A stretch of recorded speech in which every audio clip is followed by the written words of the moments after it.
Hello friends. Did you know nearly 80% of those who watch my videos aren't subscribed? If you enjoy these stories, please hit that subscribe button and leave a like.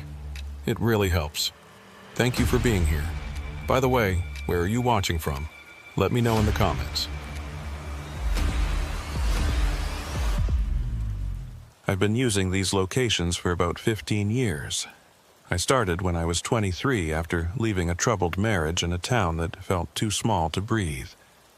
My truck became my home, a Peterbilt 379 that had clocked enough miles to circle the globe twice. It creaked in all the right places, dripped oil as if it had a bone to pick with smooth asphalt, but it was mine. I named it Dolly after my grandmother, the only person who ever told me I was worth anything. This particular run started in Bakersfield, California. I was hauling refrigerated goods, pharmaceuticals actually, the kind that needed to stay cold or somebody's kid somewhere wouldn't get their medicine. The company didn't tell me much more than that, just gave me the manifest and a deadline. Tight deadline, too. Had to be in Flagstaff, Arizona by 6 a.m., which meant driving through the night across some of the loneliest stretches of desert highway in the country. I'd done it before. Hell, I'd done worse. There was a run back in 2012 where I drove 36 hours straight on nothing but gas station coffee and spite. This one was only supposed to be about 10 hours, if I kept a steady pace and didn't stop except for fuel. Easy money, or so I thought. Left Bakersfield around 7 p.m., just as the sun was bleeding out across the horizon, turning the whole sky the color of a fresh bruise. The temperature was still pushing 90, that dry heat that makes your throat feel like sandpaper no matter how much water you drink. I had 3 thermoses of coffee, a bag of beef jerky, and a carton of Marlboro Reds. Everything a man needs for a night drive through nowhere. The first couple hours were fine. Traffic thinned out as I got deeper into the desert, taking I-40 east. The radio played classic rock, Skynyrd, Zeppelin, the usual rotation, and I sang along when I knew the words, hummed when I didn't. The sun disappeared completely around 8:30, and that's when the desert really comes alive in a strange way. Not with animals or people, but with darkness. A darkness so complete it feels like the world ends 20 feet past your headlights. By 10 p.m., I hadn't seen another vehicle in over 40 minutes. The road stretched out in front of me like a ribbon of black glass, reflecting my headlights back at me in weird angles. The white line seemed to pulse in my peripheral vision, and I had to shake my head a few times to clear it. Not tired yet, just that highway hypnosis you get when there's nothing to look at but more road. The fuel gauge started creeping toward empty around 11:15. I'd been watching it for the last 20 miles, doing that mental math you do when you're not sure if you can make it to the next station. According to my GPS, there was a truck stop about 30 miles ahead. Plenty of range. But there was something else too. Something closer. The GPS showed a small dot off the highway maybe 5 miles up. No name attached to it, just a dot. Could have been anything. A rest stop, an abandoned building, or one of those old fuel stations that got left behind when the interstate system changed routes. I'd seen plenty of those over the years, ghost stations with rusted pumps and sun-faded signs. Monuments to a time when this highway actually mattered. I wasn't planning to stop there. The truck stop ahead had a diner, clean bathrooms, maybe even a shower if I felt like splurging. But something made me take note of that dot on the GPS. Maybe it was the way it flickered on the screen, there and then not there, like a bad pixel. Or maybe it was just driver's instinct, that sixth sense you develop after enough years on the road that tells you when something's off. The mile markers crawled by. 197, 198, 199. The dot should have been coming up any second now. I slowed down without really meaning to, from 70 down to 60, then 55. Dolly's engine growled in protest.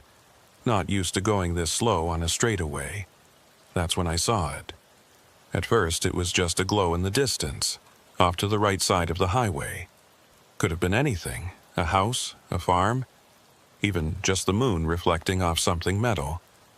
But as I got closer, the glow resolved into something more specific. Lights. Not bright, but definitely there. A sickly yellow-green color that reminded me of the fluorescent tubes in a hospital waiting room. I should have kept driving, I know that now. But curiosity is a powerful thing, especially when you've been alone with your thoughts for 4 hours, and your brain is looking for anything to latch onto that isn't the endless black void of the desert night. The exit wasn't marked. Just a faded green sign that might have said something once but had been scoured blank by decades of sandstorms and sun. The off-ramp was barely visible, the pavement cracked and buckled, weeds growing up through the gaps.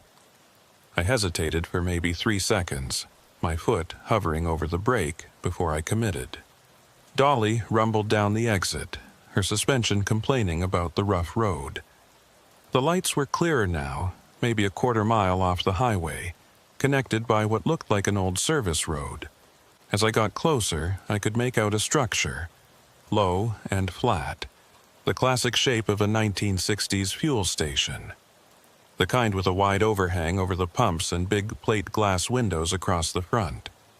The sign was the first thing that really caught my attention. It was one of those old rotating signs, the kind they don't make anymore, mounted on a tall pole. It should have been dark, lifeless, but half of it was still lit up. Chever, it said, the second half of the word lost to dead bulbs, or maybe just time. The letters flickered occasionally, buzzing like angry insects. I pulled into the lot slowly, my headlights sweeping across the scene. 2 pumps stood under the overhang, their hoses coiled like dead snakes.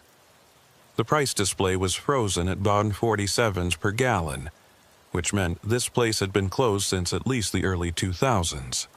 The windows were dark, but not broken like I expected. In fact, the whole place looked oddly intact for something that had clearly been abandoned for years. I put Dolly in park, but kept the engine running. The headlights illuminated the front of the station, and I could see through the windows into the interior. Shelves lined the walls, still stocked with products I could barely make out from this distance. The counter was visible too, and what looked like an old register sitting on top of it. The rational part of my brain was screaming at me to leave. This wasn't my problem. I had fuel enough to make the truck stop. I was on a schedule, and nothing good ever came from poking around abandoned buildings in the middle of the night. But there was something about the place that held me there, staring through the windshield. It was too clean, too intact. Places don't just close up and stay frozen in time like this. They get vandalized, stripped for parts, reclaimed by nature.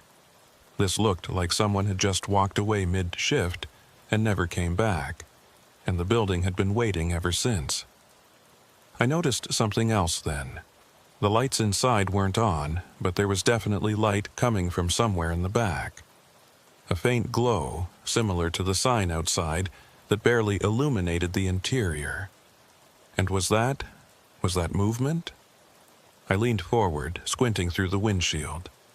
For just a second, I could have sworn I saw a shadow pass across one of the windows. Quick, gone before I could really focus on it. Probably just my headlights creating tricks, the way light and glass can play with your eyes. But then I saw it again, slower this time. A definite shape moving from right to left behind the counter, visible for maybe 2 seconds before disappearing into the back room. My hands gripped the steering wheel hard enough to make the leather creak. Every instinct I had was telling me to throw Dolly in reverse and get the hell back to the highway. But I've never been good at listening to instinct.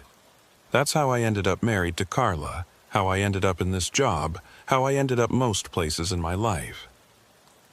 I checked my phone. No signal. Not surprising out here, but it made me feel more isolated than I already was. The clock read 11:43 p.m. I looked back at the fuel gauge. Still had over a quarter tank. Plenty to make the truck stop. There was absolutely no reason to get out of the truck. I turned off the engine. The silence that followed was profound. Out here, away from the highway, there was no ambient noise. No cars, no wind, no insects. Just my own breathing and the tick, tick, tick of Dolly's engine cooling down. The Chever sign buzzed and flickered above me, the only sound in the entire desert. I opened the door and stepped down onto the cracked pavement. The air was cooler than I expected. Must have dropped 20 degrees since sunset. I could see my breath, small clouds that dissipated quickly in the dry air. The station sat there in front of me, patient and waiting, like it had been expecting me. The detail that bothered me most was the Coca-Cola machine next to the door. It was one of those old-style ones, red and white, the kind that dispensed glass bottles. The light inside it was on. I could see bottles lined up behind the glass, frost forming on the inside like the cooling unit was still running. How was anything in this place still running? There were no power lines visible, no generator humming in the background. The lights were on, some of them at least, and that machine was cold. I could feel it as I got closer, the chill radiating off the metal. I stopped about 10 feet from the door. The windows gave me a better view now. The shelves were definitely stocked. I could make out candy bars, chip bags, even what looked like fresh bread on a rack near the counter. Fresh bread, in an abandoned gas station, in the middle of the desert, at midnight. This was wrong. Every fiber of my being knew it was wrong. I took another step forward. The door was covered in old stickers and notices, faded to the point of being unreadable. There was a closed sign hanging at an angle in the window, the kind you flip from open to closed at the end of the day. Below it, barely visible in the weird light, was another notice. This one looked newer, printed on white paper that hadn't fully yellowed yet. I leaned in to read it. Station attendant on duty. For service after hours, please knock.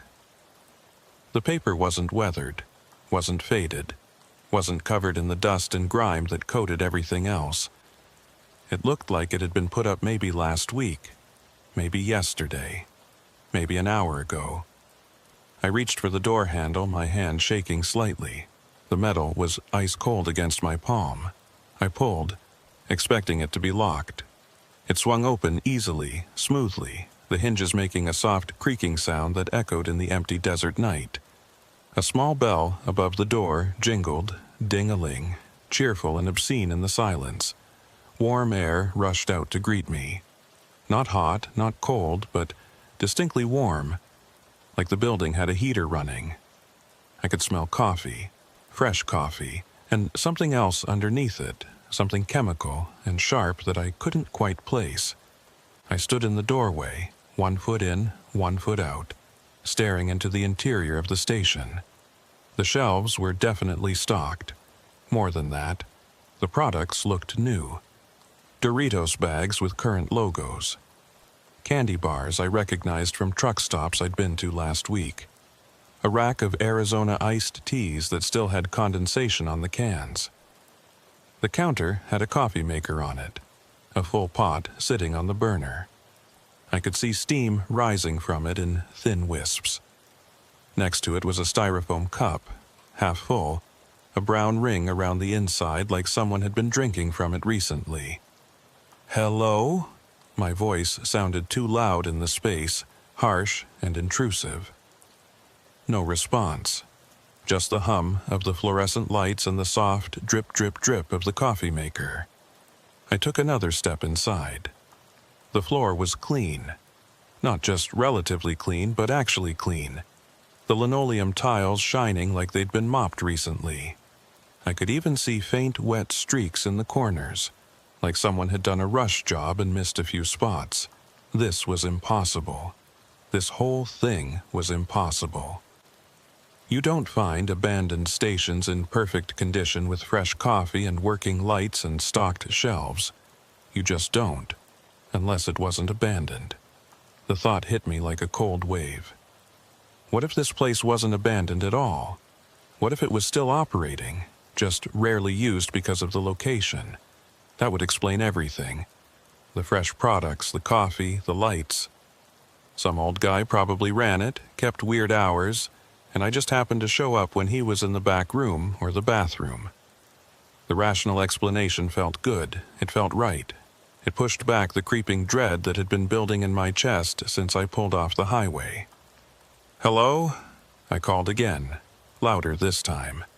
"Anyone here? I don't need anything. I just wanted to check if you're okay."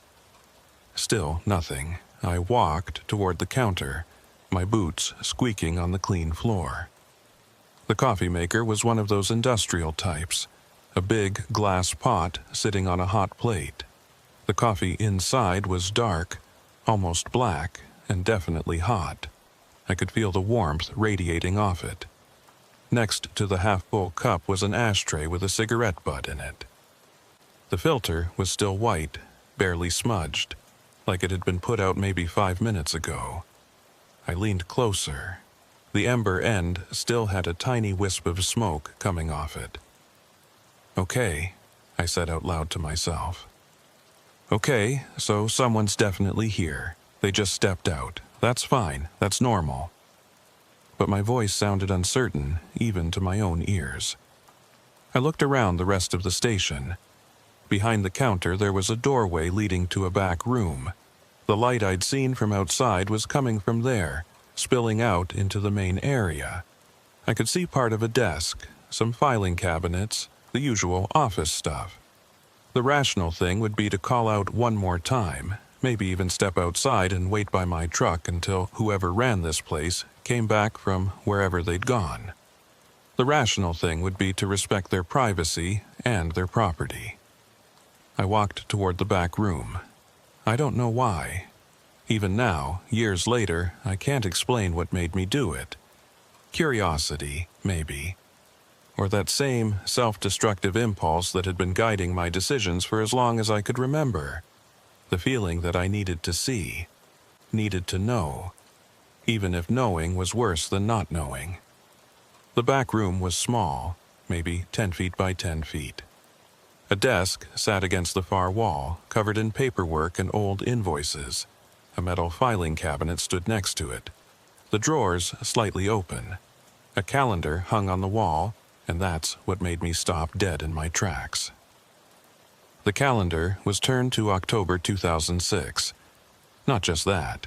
It was marked up with shifts and notes, X's through certain days, circles around others. The handwriting was neat, precise, the kind of careful lettering someone does when they're trying to keep things organized. The last entry was October 23rd, 2006. A Tuesday. Someone had written, "Early shift, 6 a.m., and nothing after that." I looked at my phone. December 2017. 11 years ago. The paperwork on the desk was from the same time period.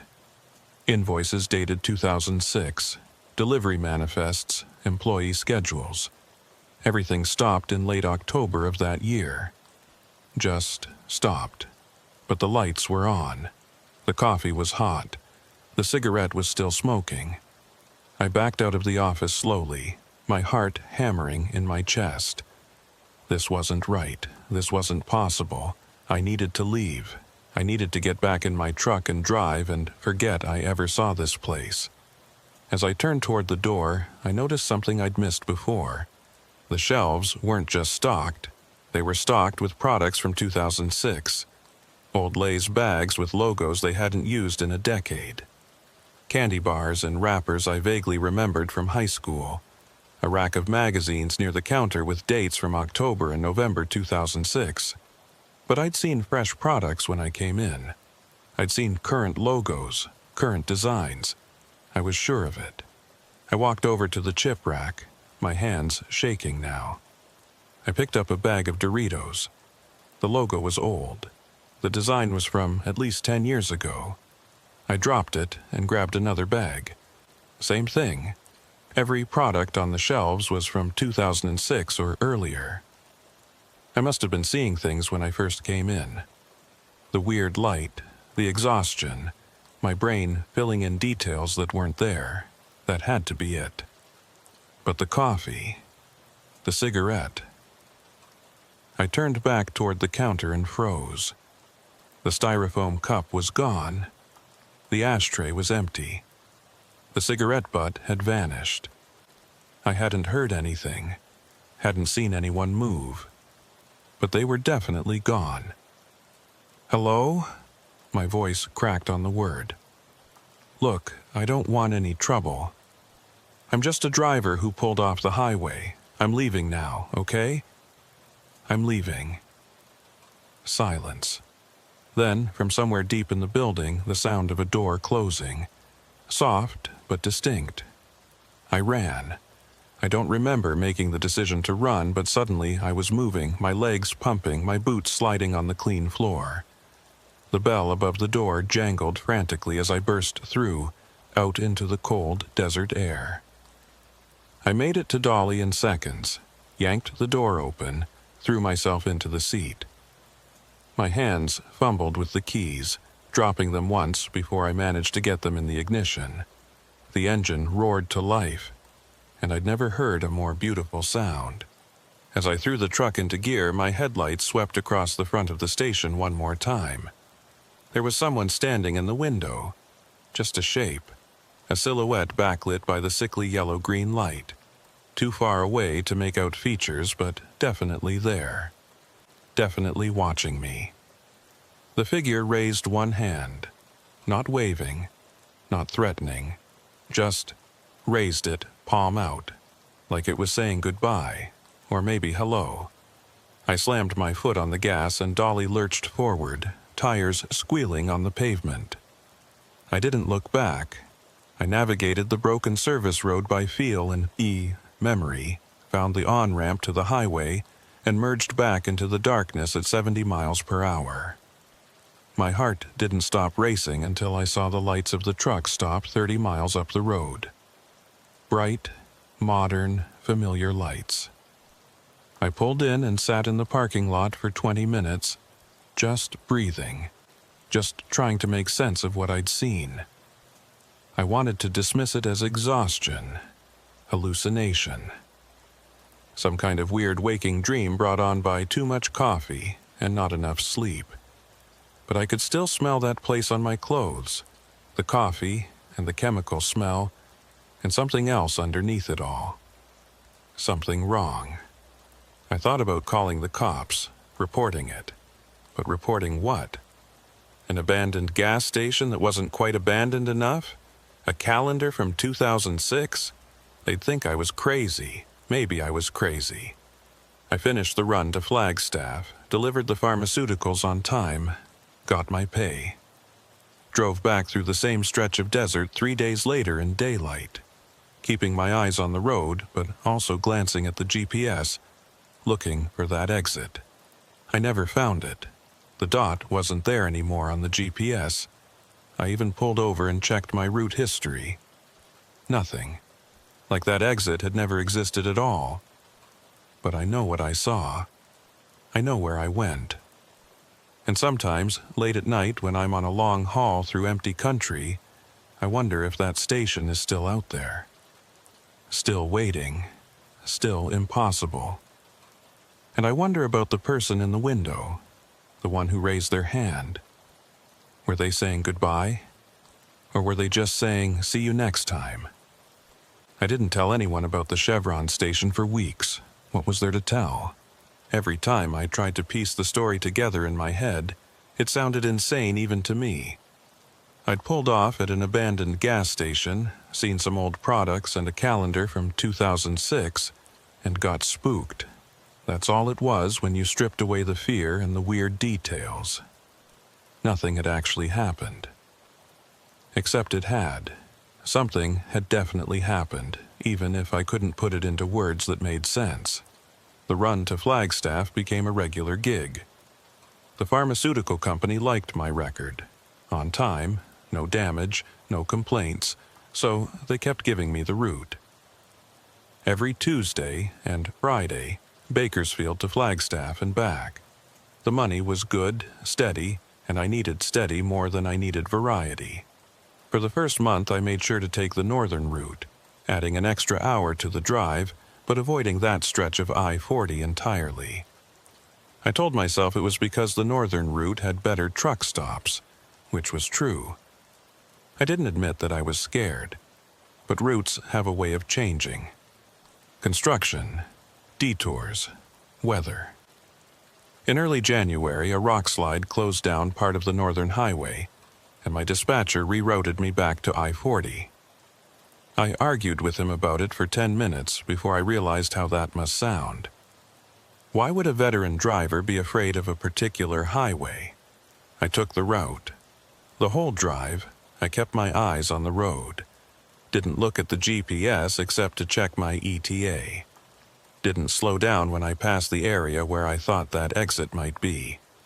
I flew past at 75 miles per hour, hands tight on the wheel, telling myself I was being ridiculous.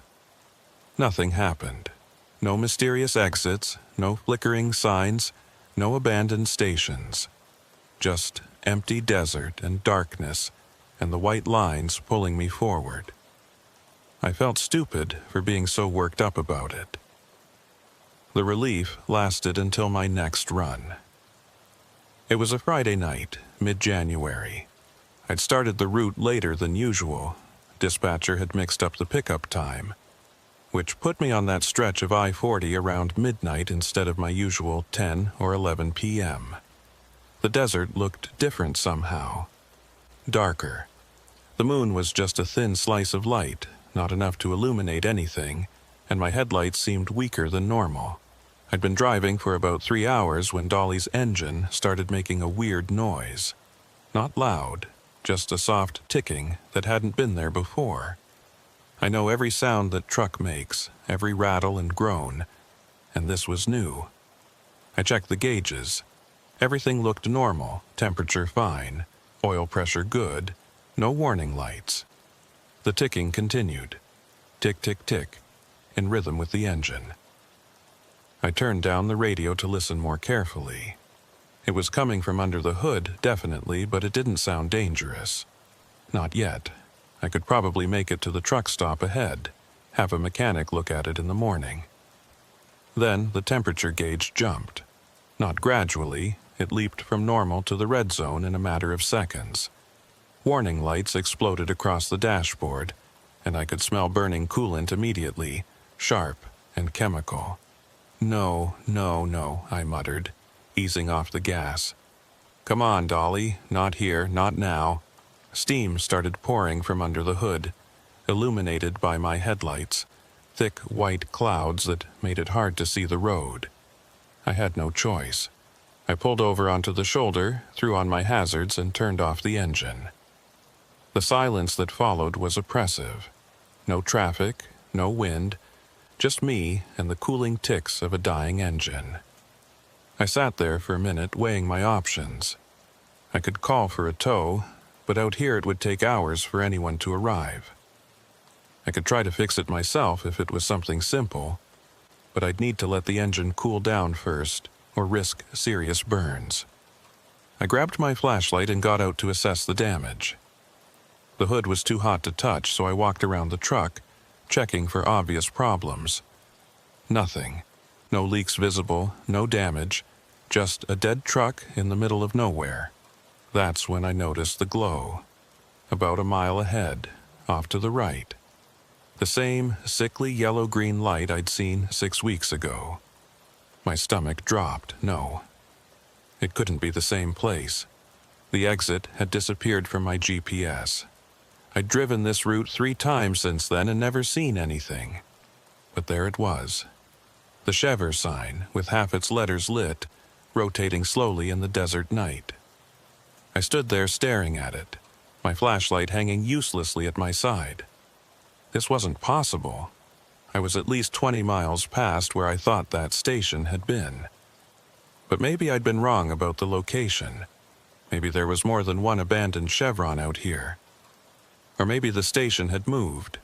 The thought was ridiculous, but once it entered my mind, I couldn't shake it. The station had moved. It had been waiting for me to come back, and when I'd avoided the area, it had relocated itself into my path. Impossible, insane. And yet, I got back in the truck and tried the ignition. Nothing, not even a click. Whatever had happened to the engine was serious enough that Dolly wasn't starting without professional help. I checked my phone. No signal. Of course. The glow from the station seemed brighter now, or maybe it was just that my eyes had adjusted to the darkness.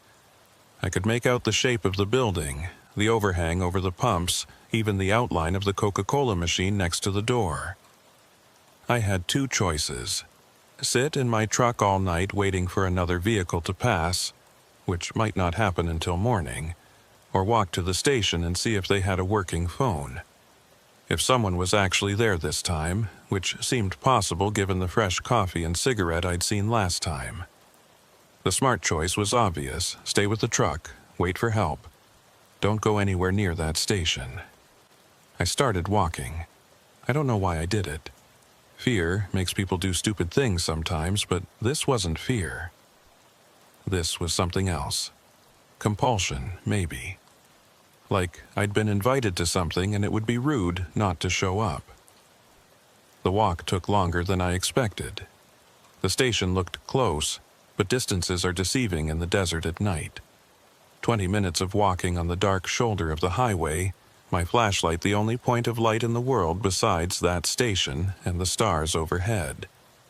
As I got closer, I could see more details. The station looked exactly the same as before.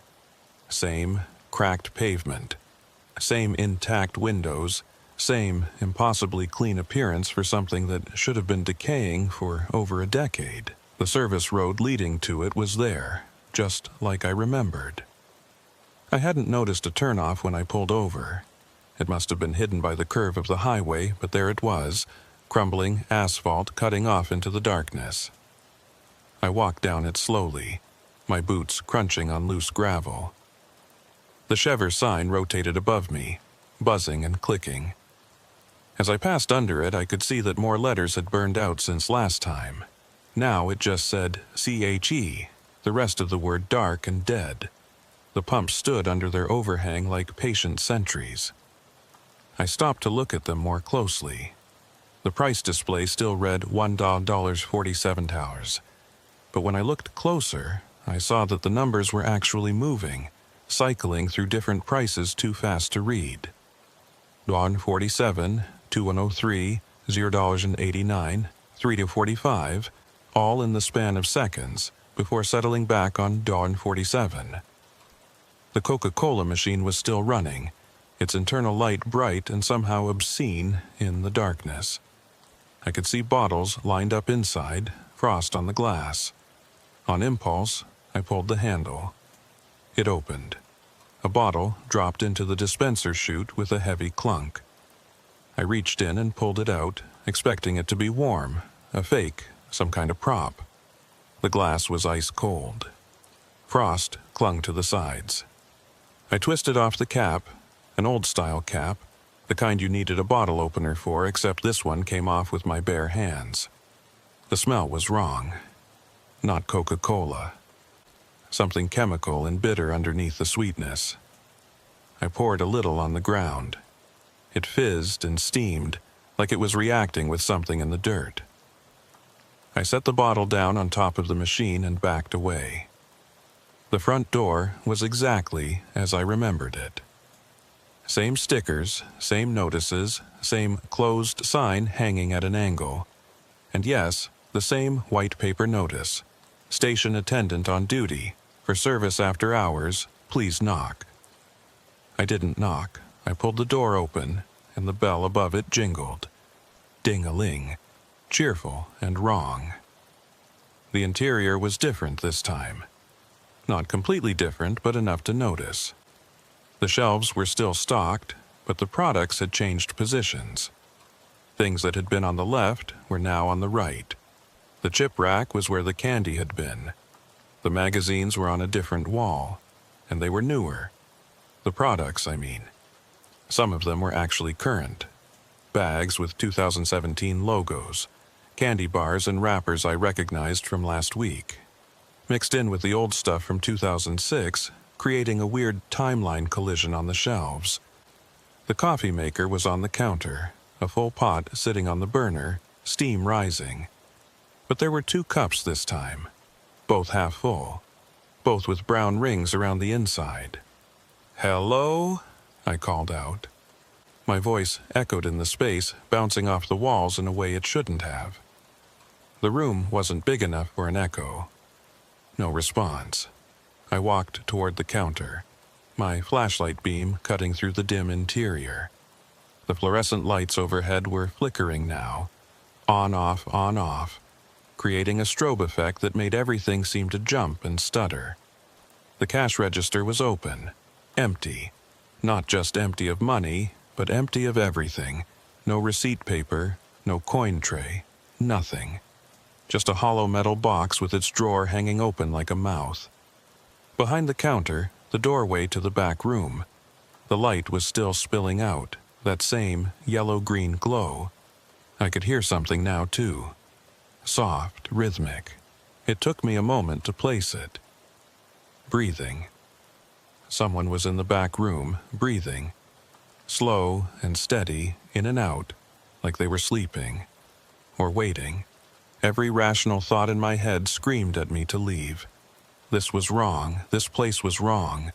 The products changing, the cups multiplying. The breathing from the back room, none of it made sense, and staying here any longer was dangerous. But I couldn't leave. Not yet. I had to see. I had to know. I walked around the counter toward the back room. The breathing got louder. In, out, in, out. Steady and mechanical, like whoever was making the sound didn't actually need air. They were just going through the motions. The back room was exactly as I'd left it 6 weeks ago. Same desk, same filing cabinet, same calendar turned to October 2006. But the calendar had new marks on it. Days that had been blank before were now X'd out, all the way through November, December, January, stopping on today's date. January 19th, 2017. Someone had been maintaining this calendar, marking off days, for 11 years.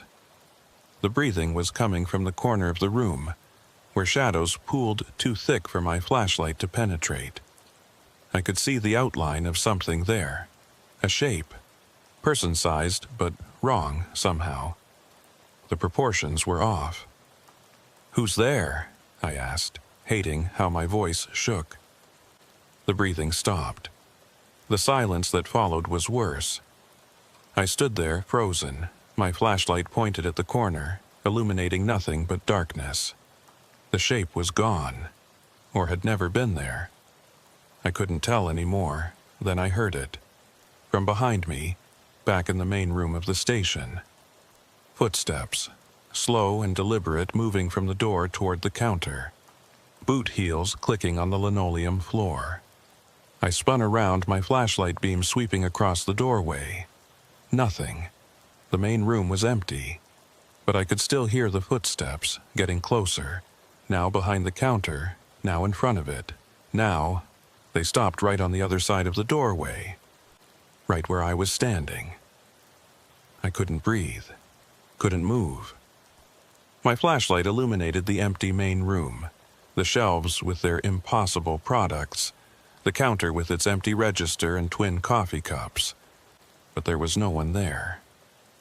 The footsteps had stopped, but I knew with absolute certainty that someone was standing inches away from me. I could feel them. The displacement of air, the sense of a presence, a consciousness focused entirely on me. My flashlight flickered. Once. Twice. Then died completely, plunging me into darkness broken only by the yellow-green glow from behind me and the strobing fluorescence in the main room. In that stuttering, unreliable light, I saw something that made my blood freeze. On the counter, next to the 2 half-full coffee cups, there was now a 3rd cup. This one was empty except for a folded piece of paper inside it. I don't remember walking over to it, but suddenly the cup was in my hand, and I was unfolding the paper with fingers that wouldn't stop shaking. The note was written in that same neat, precise handwriting from the calendar. It said, "We've been expecting you, Cole. The station remembers everyone who visits, everyone who leaves, and everyone who comes back. Your truck will be fine, but you should probably go now. It's almost time for the shift change." My name. It knew my name. I'd never told anyone my name here. Hell, I'd never even spoken to anyone. The fluorescent lights stopped flickering. The whole station went dark except for that yellow-green glow from the back room, and in that glow, I saw shadows moving. Lots of them. Human-shaped, but wrong, just like the thing in the corner had been wrong. They were coming toward me. I ran. Dropped the cup, dropped the note, just turned and ran for the door. The bell jangled frantically as I burst through into the cold desert air. I didn't stop running until I was back on the highway, my lungs burning, my legs threatening to give out. When I finally looked back, the station was dark. Completely dark. No lights, no glow, no Chevier sign rotating in the night. Just a black shape against the slightly less black desert, indistinguishable from any other abandoned building. I walked back to my truck in a daze. The mile-long walk felt like it took hours. When I finally reached Dolly, I tried the ignition without much hope. She started immediately. No warning lights, no overheating, no weird ticking. The temperature gauge sat perfectly in the middle of the normal range. It was like nothing had ever been wrong. I didn't question it. I just drove. Put that station and that impossible note and those moving shadows as far behind me as I could. I drove all the way to Flagstaff without stopping, delivered my load, and headed straight back to Bakersfield without sleeping. The next day, I told my dispatcher I was done with the Flagstaff route. He tried to change my mind. Good pay, regular schedule. But I held firm. I told him I had family stuff to deal with, which was a lie. My family had stopped calling years ago. He reassigned me to runs up the coast. I took a pay cut, but I didn't care. I wasn't going back to that desert, wasn't going back to I-40, wasn't going anywhere near that station ever again. That was 6 months ago. Last week, I got a package in the mail. No return address, just my name and the address of the apartment I barely used between runs. Inside was a single item, a photograph. It showed the Chevron station taken from the highway at night. The Chevier sign was lit up and rotating. Through the windows I could see the interior, the shelves, the counter, the coffee maker, and standing behind the counter looking directly at the camera was me, or someone who looked exactly like me, wearing the same clothes I'd worn that night, holding that same flashlight. But I'd never been behind the counter. I'd never let anyone take my picture. On the back of the photo, in that neat, precise handwriting, "See you next time, Cole. The station never forgets."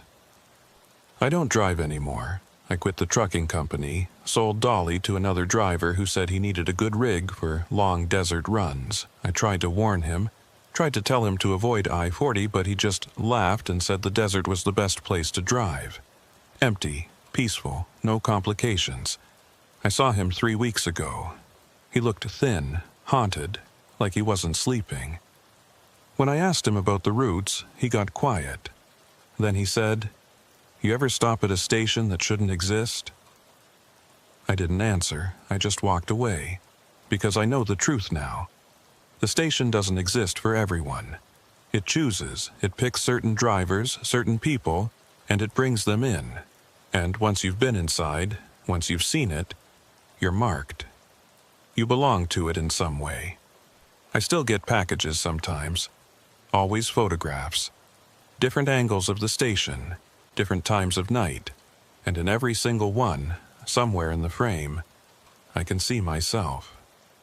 Or someone who looks like me. Watching. Waiting. Behind the counter where I never stood. I moved to Portland after I quit trucking. Figured the rain and the city noise would help me forget about the desert and that station. Found a job in a warehouse, loading and unloading trucks for other guys who still spent their lives on the road. The pay was garbage compared to what I'd been making, but it was steady and I slept in the same bed every night. For a while, it worked. The nightmares faded. I stopped checking my mail every day, dreading another photograph. Weeks went by without thinking about yellow-green lights or impossible calendars or coffee cups that multiplied when I wasn't looking. Then the radio started acting up. It was subtle at first. I'd be at work, loading pallets, and the warehouse radio would cut out for a second. Static would fill the space just for a moment, before the music came back. Nobody else seemed to notice. I told myself it was just a bad antenna, interference from the forklifts. But the static started happening more often. And sometimes, buried in the white noise, I'd hear something. Not words exactly, more like the shape of words, the echo of a voice trying to push through from somewhere far away. I started wearing earbuds to drown it out. Loud music, podcasts, anything to fill my head with sound that wasn't that static. My coworkers thought I was antisocial. I didn't care. Better antisocial than crazy. 3 months after moving to Portland, I met someone. Her name was Rachel, and she worked at the coffee shop next to the warehouse. She had red hair and freckles and a laugh that sounded like wind chimes. We started talking during my breaks, then having lunch together, then actual dates. I didn't tell her about the station. What would I say? I saw an impossible abandoned gas station that seemed to follow me, and now I get mysterious photographs of myself in places I've never been. She'd have run, and I wouldn't have blamed her. Things were good for about 6 weeks. Rachel and I fell into an easy rhythm. Dinners, movies, long walks in the rain that she loved and I tolerated. She was talking about me meeting her parents. I was thinking about the future in a way I hadn't since Carla. Then I saw the Chevron sign. We were driving back from dinner, taking a route through northeast Portland I'd never been on before. Rachel was just telling me about her sister's wedding plans, laughing about the bridesmaid dress drama. I was half listening, comfortable and happy, when I saw it through the passenger window. A gas station, old-style 1960s design, with an overhang over the pumps, and above it a rotating sign, Chever, with half the letters dark. "Stop the car," I said, my voice coming out strangled. "What? Cole, what's wrong?" "Stop the fucking car!" She pulled over, scared by the tone of my voice. I was already opening the door before we'd fully stopped, stumbling out onto the wet sidewalk. I turned back to look at the station. It was a modern 76 station. Bright lights, digital price displays, a mini-mart that was definitely built within the last 10 years. No rotating sign, no yellow-green glow, just a normal gas station in a normal Portland neighborhood. "Cole?" Rachel was out of the car now, her hand on my arm. "Baby, what happened? You look like you've seen a ghost." I couldn't answer. I just stood there staring at the 76 station, my heart hammering in my chest. I'd seen it. I'd seen the Chevron sign clear as day, but it was gone now, replaced by something completely different. "I'm sorry," I finally managed. "I thought I saw—" "I'm sorry. I'm fine. Let's go." But I wasn't fine. Rachel could tell I wasn't fine. She drove us back to my apartment in silence, and when she tried to come inside, I told her I needed to be alone. The hurt in her eyes almost made me change my mind, but I couldn't deal with her questions right now. That night, I didn't sleep. I sat at my kitchen table with every light in the apartment on, staring at my phone. I wanted to call someone, talk to someone who might understand. But who? Everyone I knew from trucking was still on the road, and I'd burned most of those bridges when I quit without explanation. Around 3 a.m., my phone rang. Unknown number. I let it ring through to voicemail, then immediately regretted it. I played the message back. Static, just static. But underneath it, barely audible, that voice again. The one from the warehouse radio. This time I could make out a few words. Coal, station, waiting. I deleted the voicemail with shaking hands. Then I blocked the number. Then I turned off my phone entirely. The next few weeks were a nightmare of paranoia and exhaustion. I started seeing the station everywhere. Reflections in windows. Billboards that seemed to flicker into that familiar shape for just a second. Even cloud formations that looked too much like an overhang over gas pumps. Rachel broke up with me. I'd been distant, jumpy, unwilling to explain what was wrong. She said she cared about me, but she couldn't be with someone who wouldn't let her in. I wanted to tell her the truth, wanted to explain, but the words wouldn't come. How do you explain something you don't understand yourself? Work got harder. The static on the warehouse radio was constant now, and sometimes I'd swear I could hear my name mixed in with it. My coworkers started avoiding me. I'd caught myself talking back to the static once, asking it what it wanted, and someone had seen. 4 months after moving to Portland, I made a decision. I was going to go back to the desert, back to that stretch of I-40. I was going to find that station, if it even existed anymore, and I was going to get answers. Or I was going to prove to myself that it had all been hallucinations brought on by stress and isolation. Either way, I needed this to end. I rented a car, I wasn't about to buy another truck, and headed south. The drive took 2 days. I could have done it in less, but I kept stopping, kept second-guessing myself. What if I found the station? What if I didn't? I timed my arrival for midnight, same as the first time I'd seen it. Pulled onto I-40 East out of Bakersfield and drove into the familiar darkness. The desert looked the same. Empty. Vast. Indifferent to whatever human drama was playing out on its roads. I'd been driving for about 2 hours when I felt something change. The air in the car got colder. The radio, which I'd kept off, started emitting soft static. And in the distance I saw a glow. Yellow-green. Sickly. Familiar. My hands tightened on the steering wheel. This was it. This was what I'd come for. But now that I was here, terror seized me. Every instinct screamed at me to turn around, to drive away, to forget this whole insane quest. I kept driving forward. The exit appeared, exactly where it had been before. No sign, just a ramp cutting off into the darkness. I took it without hesitating because if I hesitated, I'd lose my nerve entirely. The service road was worse than I remembered. The pavement had deteriorated, or maybe I just hadn't noticed how bad it was before. The car bounced and scraped, and I prayed I wouldn't blow a tire out here. The station materialized out of the darkness like something from a dream, or a nightmare. Same layout, same pumps, same Chever sign rotating overhead. But it looked older now, more decayed. The windows weren't clean anymore. They were covered in dust and grime. The overhang had holes in it, exposing rusted metal beams. This was what the station should have looked like all along. Abandoned, forgotten, dead. I parked in front of the building and sat there, engine running, debating whether to actually get out. The Coca-Cola machine was dark now, its light burned out. The price display on the pumps showed nothing but zeros.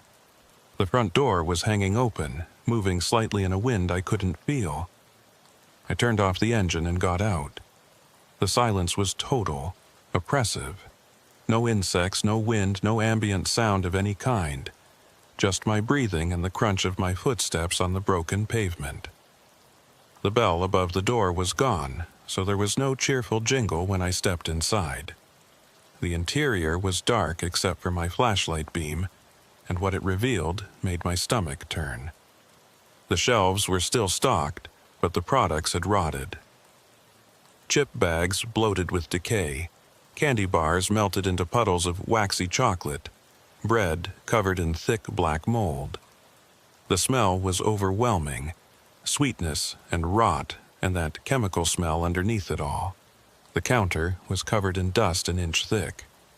The coffee maker was there, but the pot was shattered. Brown liquid dried into a sticky residue across the surface, and there were dozens of cups now. Not 2 or 3, but dozens, all arranged in neat rows, all with that brown ring around the inside. I walked towards the back room, my flashlight cutting through the darkness. The door was open. The office inside looked like a bomb had gone off. Papers everywhere, filing cabinet drawers pulled out and dumped, the desk overturned. But the calendar was still on the wall, still turned to October 2006. Except now, the entire page was covered in X's. Not just marked days, but X's over every single space, overlapping each other, the paper almost black with ink. And in the corner, where I'd heard breathing before, there was a shape. Definitely a shape this time. Solid and real. It looked like a person curled into a fetal position, but the proportions were all wrong. The arms too long, the legs bent at angles that shouldn't be possible. The shape moved, not much, just a small shift, like someone adjusting in their sleep. But it was enough to make me stumble backward, my flashlight beam bouncing wildly across the walls. "Who are you?" I managed to ask. "What do you want?" The shape unfolded. Slowly, impossibly, it stood up. In the narrow beam of my flashlight, I couldn't see all of it at once. Just pieces. A hand with fingers that had too many joints. A shoulder that curved wrong. A head that tilted at an angle no neck should allow. It moved toward me, not walking. There were no footsteps. It just moved, glided, like it wasn't quite touching the ground. I turned and ran. Through the office into the main room, heading for the door. Behind me, I could hear something. Not footsteps, not breathing, just a sound like fabric tearing, over and over, rhythmic and awful. I made it outside and sprinted for the car. Got inside, locked the doors, like that would help, and fumbled with the keys. The engine turned over once, twice, then caught. I threw the car into reverse and punched the gas. As I backed away from the station, my headlights swept across the front windows. Every window was filled with faces. Not the thing from the office. These were human faces, or close to human.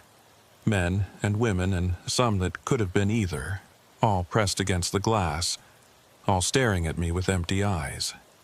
And in the middle of them, standing behind the counter like he was just another customer, was me, the other Cole, the one from the photographs. He raised one hand and waved, slow and deliberate. I screamed, actually screamed, something I hadn't done since I was a child. I spun the car around and drove, bouncing over the broken service road, not caring if I destroyed the undercarriage. I had to get away, had to get back to the highway, back to reality, back to anywhere that wasn't here. I made it to the highway and didn't stop driving until the sun came up.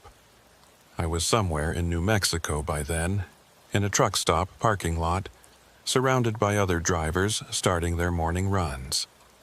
Normal people doing normal jobs in the normal world. I sat there for an hour, just breathing, trying to process what I'd seen. The thing in the corner, the faces in the windows, the other me standing behind the counter. My phone rang. I turned it back on when I stopped, some automatic gesture toward normalcy. Unknown number again. I almost didn't answer, but something made me pick up. Hello? Static. Then, clear as day, my own voice. You shouldn't have come back, Cole. Now you're part of it, part of us. The station never forgets, and it never lets go. The line went dead. I threw the phone out the window, watched it shatter on the pavement. Then I got back in the car and drove to Portland without stopping except for gas. I'm writing this now because I need to get it out. Need someone to know what happened before it's too late. The static never stops anymore. It's everywhere. Radios, TVs, even the white noise of rain on my windows. And sometimes I see them, the faces from the station, reflected in dark glass or caught in the corner of my vision. They're waiting for me, I know they are. Waiting for me to come back, or waiting for the right moment to bring me back. Last night, I woke up to find a map on my kitchen table. I live alone. I lock my doors. But there it was. A road map of the southwestern United States with a red X marking a spot on I-40. The same spot. The same impossible exit. And written in the margin in that neat, precise handwriting, "Come home, Cole. Your shift starts soon." I'm not going. I won't. I'll move again, change my name, disappear into some city where the station can't find me. But I know the truth. I've known it since that first night when I pulled off the highway and walked through that door. The station doesn't forget, and it never lets go. 3 weeks after I found the map on my kitchen table, I stopped sleeping in my apartment. The walls felt too thin, like something could push through them if it wanted to. The shadows in the corners moved when I wasn't looking directly at them. And every night, at exactly 11:43 p.m., the same time I'd first pulled into that station, I'd hear the bell, the one from above the door. Ding-a-ling, cheerful and wrong. I started staying in motels, different ones each night, paying cash so there was no record. It didn't matter, the bell followed me. So did the maps. I'd wake up to find them on the nightstand on the bathroom counter, once even tucked under my pillow, all marking the same spot, all with the same message in that precise handwriting. "Come home, Cole. Your shift starts soon." Work fired me. I'd been showing up late, looking disheveled, talking to myself. The warehouse manager pulled me aside and said they were concerned about my mental health, suggested I take some time off, get help. I told him to fuck off and walked out. Rachel called once. I didn't answer. She left a voicemail saying she was worried about me, that people had seen me around town looking rough, talking to people who weren't there. She said if I needed someone to talk to, she was still willing to listen. I deleted it without responding. How could I explain? How could I tell her that I was being hunted by an impossible gas station, that there was another version of me standing behind a counter in the desert, waiting for me to take his place? Money ran out faster than I expected. Motels every night burned through my savings, and I wasn't working anymore. I sold what I could, my furniture, my TV, anything I didn't absolutely need. I was down to a backpack with a few clothes, my wallet, and a desperate growing need to just give in. Because that's what the station wanted. I understood that now. It wanted me to come back. Not by force. It could have taken me any time it wanted, but by choice. I had to walk through that door willingly. I had to choose to stay, and God help me, I was starting to consider it. The hallucinations, if that's what they were, got worse. I'd see the station everywhere now, not just fleeting glimpses, but solid, real, standing where other buildings should be. I'd walk past a 7-Eleven and suddenly it would be the Chevron, complete with the Chevre sign and the yellow-green glow. I'd blink and it would be a 7-Eleven again. Other people started showing up in my visions. People I didn't recognize, wearing clothes from different decades. A woman in a 1970s waitress uniform. A man in a suit that looked like it came from the 1950s. a teenager in grunge fashion from the 90s. They'd be standing at the pumps, or walking through the aisles, or sitting at a desk in the back office. All of them had the same empty eyes, the same slow, mechanical movements, like they were going through the motions of being human without actually being human anymore. One of them looked like me, not the other Cole I'd seen behind the counter. A different version. Older, with gray in his hair and lines around his eyes. He was always doing the same thing, standing by the coffee maker, pouring a cup that was already full, the liquid spilling over the sides endlessly. I knew what it meant. I knew what I was seeing. Different versions of myself, or the same version at different times, all trapped in that station, all going through the same routines over and over, all waiting for me to join them. 4 months after the map appeared on my kitchen table, I ran out of money entirely. No more motels. I slept in parks, in doorways, anywhere I could find. Portland's homeless population absorbed me without question. Just another broken person on the streets, talking to himself, seeing things that weren't there. I tried to get help once. Walked into a mental health clinic and told them I needed to talk to someone. The intake person listened to my story, carefully edited, no mention of impossible gas stations or duplicate selves, and put me on a waiting list. 3 months, they said.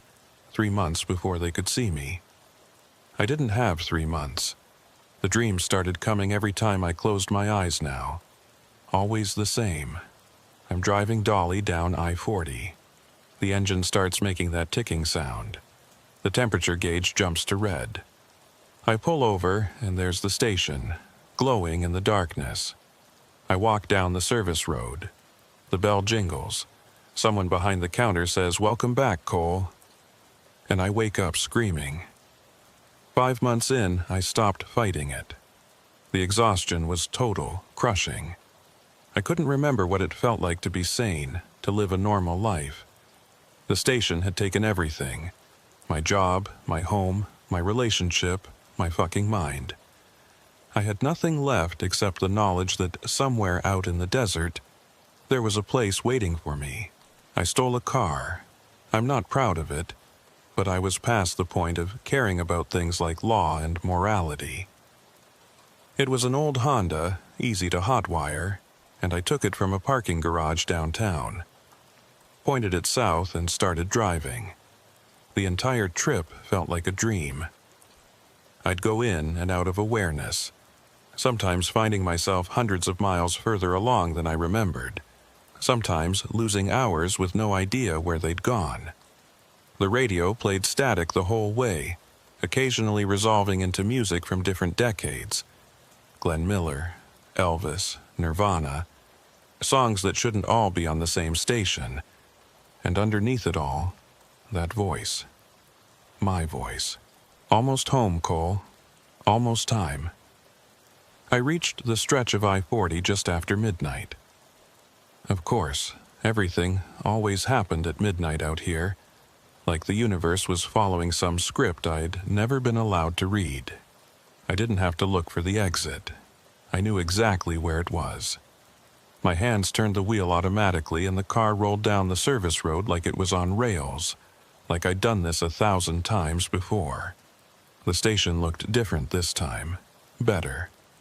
The decay I'd seen on my last visit was gone. The windows were clean again. The overhang was intact. The Chever sign rotated smoothly overhead, all the letters lit up and bright. Even the Coca-Cola machine was glowing, promising cold refreshment. It looked welcoming, like home. I parked and got out. The air was warm, comfortable. I could smell coffee and something baking. Fresh bread, maybe. Through the windows, I could see the interior lit up and clean. Shelves fully stocked with products that looked current and fresh. The door was unlocked. The bell jingled as I pushed through. Ding-a-ling. And this time it didn't sound wrong. It sounded right. It sounded like a greeting. The interior was exactly as I remembered from my first visit. Clean floors, organized shelves, coffee maker on the counter with a full pot. 2 cups sitting next to it, both empty, waiting to be filled. "Hello, Cole." I turned. Behind the counter stood the other me, the one from the photographs. He looked exactly like I'd looked 6 months ago, before the fear and the sleeplessness and the street living had worn me down. Healthy, rested, whole. "I've been waiting," he said. His voice was my voice, but steadier, calmer. "We all have." "We?" He gestured toward the back room. I walked over, knowing what I'd find, but needing to see it anyway. The office was full of people. Dozens of them crowded into a space that should only hold 3 or 4. All of them looked vaguely familiar, like family members I'd never met. Different ages, different decades of fashion, but all with the same basic features. The same eyes. The same posture. They were all me, or versions of me, or the same me at different points in some infinite timeline. "Every driver who stops here," the other Cole explained, "becomes part of the station. You felt it, didn't you? When you first walked in, the pull, the connection. This place needs people to keep running, and it chooses carefully." "I don't understand." "You don't have to. You just have to choose. You can leave if you want. Walk out that door, get back in your stolen car, drive away. The station will let you go." "Will it?" He smiled. "For a while. But you'll come back. They always come back. The station is patient. It can wait years, decades even. But everyone it chooses eventually returns. Because out there," he gestured toward the windows, toward the darkness beyond, "what do you have? No job, no home, no one who cares if you live or die. At least here you have a purpose. Here you belong." I looked at the crowd of me's in the back room. They weren't moving, weren't speaking, just standing there watching, waiting for my decision. What happens if I stay? You take a shift, man the counter, stock the shelves, help the travelers who stop by, keep the station running. It's easy work, peaceful, and you'll never be alone. We're all here together. Forever? Time doesn't work the same way here. It might feel like forever. It might feel like a day. Does it matter? Out there, time is crushing you, grinding you down year by year. Here, time just is. I walked to the counter and looked at the 2 empty cups. "These are for us, if you want them to be." I picked up one of the cups. It was warm, like it had just been holding coffee moments ago. I could see a faint brown ring around the inside. Behind me, I heard the bell jingle. I turned to see a truck pulling up outside. A big rig, modern, headlights cutting through the desert night. A driver got out, a woman with short hair and tired eyes. She looked at the station with the same mixture of confusion and curiosity I must have shown on my first visit. "Someone should help her," the other Cole said. "Someone should make sure she feels welcome." I watched the woman approach the door. She hesitated, hand on the handle, clearly debating whether to come in. I could see the exhaustion on her face, the way her shoulders slumped. She looked like I felt, lost, alone, desperate for anything that felt like connection. The bell jingled as she pushed through. "Hello?" she called out. "Anyone here?" I looked at the other Cole. He was smiling, patient, waiting for me to make my choice. Behind him, the crowd of me's watched with empty eyes. Not threatening, not demanding, just waiting. I could walk away. I could try to explain to this woman that she shouldn't be here, that this place was wrong, that she needed to leave immediately. I could get back in the stolen car and drive off into the darkness, back to the life I'd been living, back to the streets and the hunger and the endless, crushing loneliness. Or I could stay. I could fill those cups with coffee, take my shift behind the counter, become part of something that would never leave me, never abandon me, never forget me. I set down the cup and walked toward the woman. She looked up as I approached, relief flooding her face. Oh, thank God. I thought this place was abandoned. My truck's overheating and I really need... Coffee? I asked, my voice surprisingly steady. We have fresh coffee, and the bathroom's in the back if you need it. She smiled, tired and grateful. That would be amazing. Thank you so much. I walked behind the counter and picked up the coffee pot. It was full and hot, steam rising from the dark liquid inside. The other Cole handed me a cup, not one of the two that had been waiting, but a fresh one from a stack I hadn't noticed before. I poured the coffee and handed it to the woman. She wrapped her hands around it, absorbing the warmth. "You're a lifesaver," she said. "How much do I owe you?" "On the house," I heard myself say. "First cup's always free." She smiled and headed towards the bathroom in the back. I watched her go, then looked down at the cup I was still holding. The empty cup, the one that had been waiting for me. The other, Cole, appeared at my shoulder. "Ready?" I filled the cup with coffee. Took a sip. It was bitter and sweet and tasted like surrender. "Yeah," I said. "I'm ready." The station breathed around me. I could feel it now, the way it expanded and contracted like a living thing. The fluorescent lights flickered once, and when they steadied, everything looked different. Clearer, more real. Like I'd been seeing the world through a dirty window my entire life, and someone had just cleaned the glass. The woman came back from the bathroom, still holding her coffee. "Thank you again. I should probably check on my truck." "It'll be fine," I told her. "Trust me, these things have a way of working themselves out." She gave me an odd look, but nodded and headed back outside. Through the window, I watched her try her truck. It started immediately, no hesitation. She looked confused for a moment, then shrugged and climbed into the cab. Within minutes, she was back on the highway, taillights disappearing into the darkness. "First shift complete," the other Cole said. "See? Easy." I should have felt something. Horror, maybe. Regret. The sinking realization that I'd just made a terrible mistake. But I felt nothing except a strange, peaceful calm. Like I'd been carrying a weight my entire life and had finally set it down. "What now?" I asked. "Now we wait for the next traveler, and the next, and the next. The desert is long and the road is lonely. They'll come. They always come." I looked at the calendar in the back office.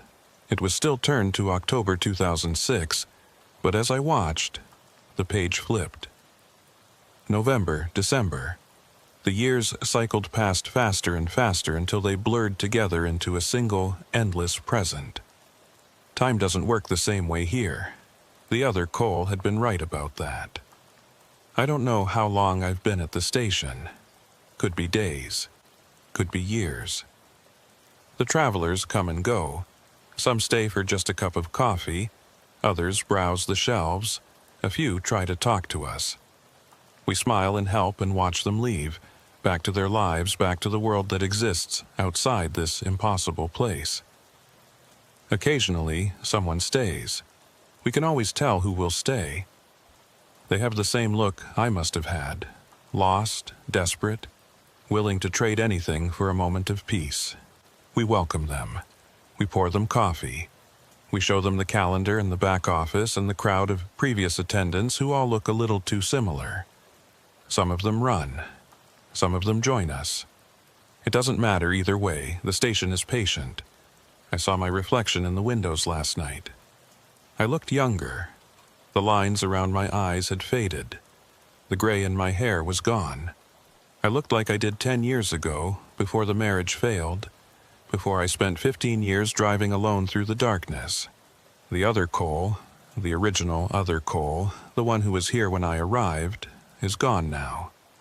He left his shift the day I took mine. I didn't see him go. One moment he was there, showing me how to work the register, and the next moment there was just empty space where he'd been standing. I wonder if he's out there somewhere, living a life free from the station. Or if he's in the back office with all the others, frozen in that moment of choice, existing in all times and no time at once. I wonder if it matters. A truck pulls up outside. It's 11:43 p.m. It's always 11:43 p.m. The driver gets out, a young guy with nervous eyes. He looks at the station the way they all do, confused, curious, a little bit hopeful. I check the coffee pot, still full, still hot, always full, always hot. The bell jingles. "Hello?"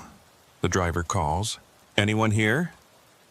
I step into view, wearing the same smile the other Cole wore when he greeted me. "Welcome to the station. Can I help you find something?" The young man looks relieved. "My engine's making a weird noise. I was hoping—" "Come on in," I say. "We have fresh coffee, and whatever your truck needs, I'm sure it'll work itself out." He hesitates at the threshold, exactly like I did, exactly like they all do, deciding whether to trust this impossible place or to run back to the safety of the darkness outside. "It's okay," I tell him, and I mean it, because it is okay. Everything is okay here. You're safe here. You're home. He takes a step forward. The bell jingles, and the station breathes, patient and eternal, waiting for the next traveler, and the next and the next, forever and ever and ever, here at the station that never closes, on the road that never ends, in the desert that holds us all. Welcome home, Cole. Your shift never ends. But that's okay. Neither does mine.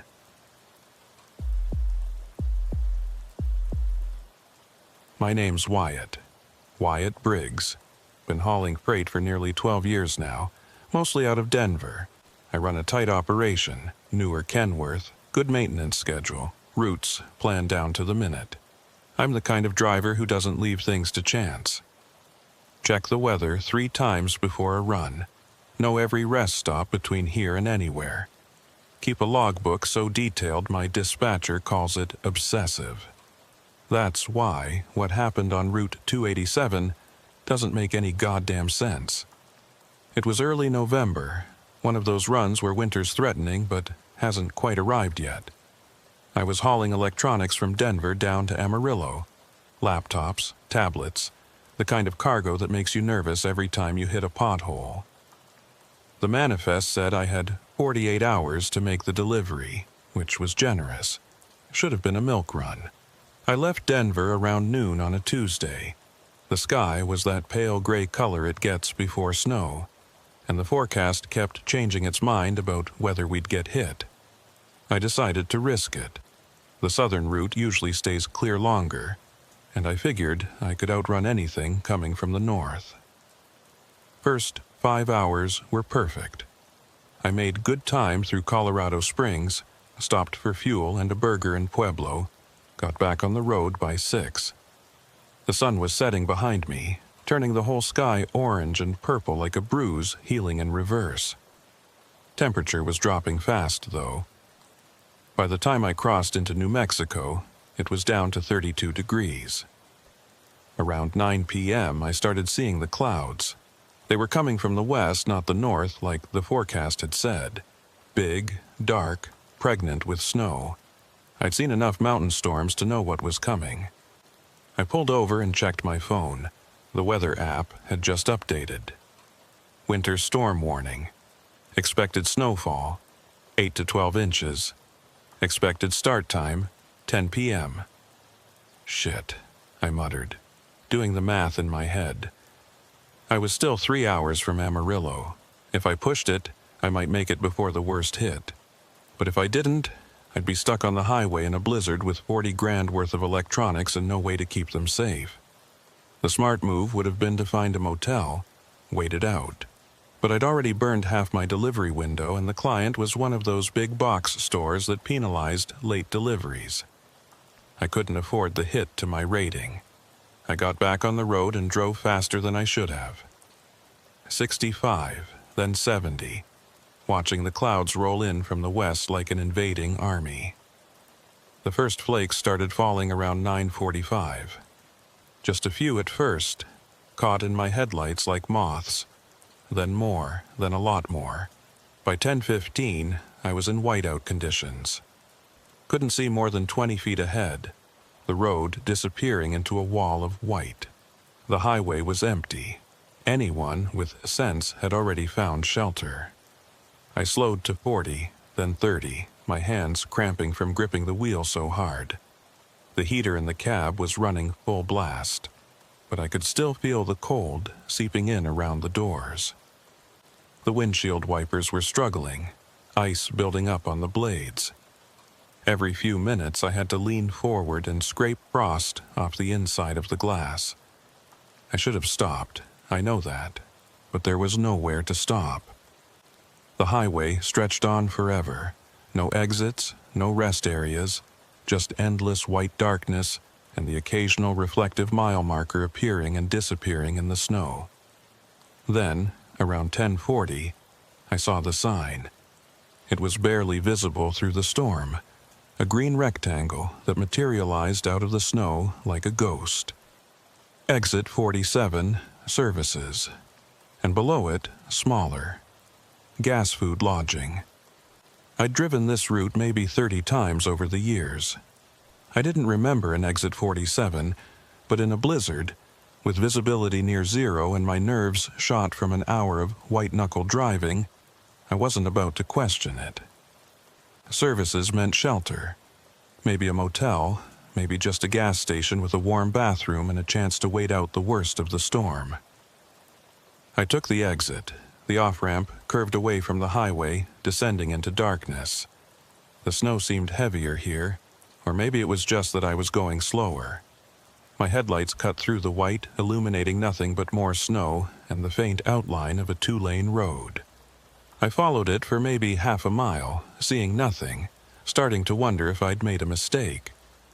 Then the road opened up into what looked like a service area.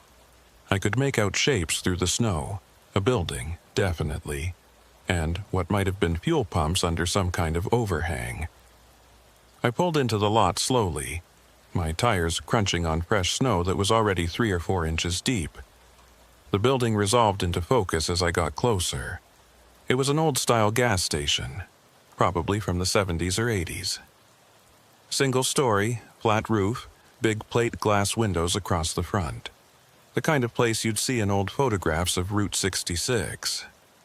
There was a sign above the pumps, but the snow was too thick to read it. The lights were on, though.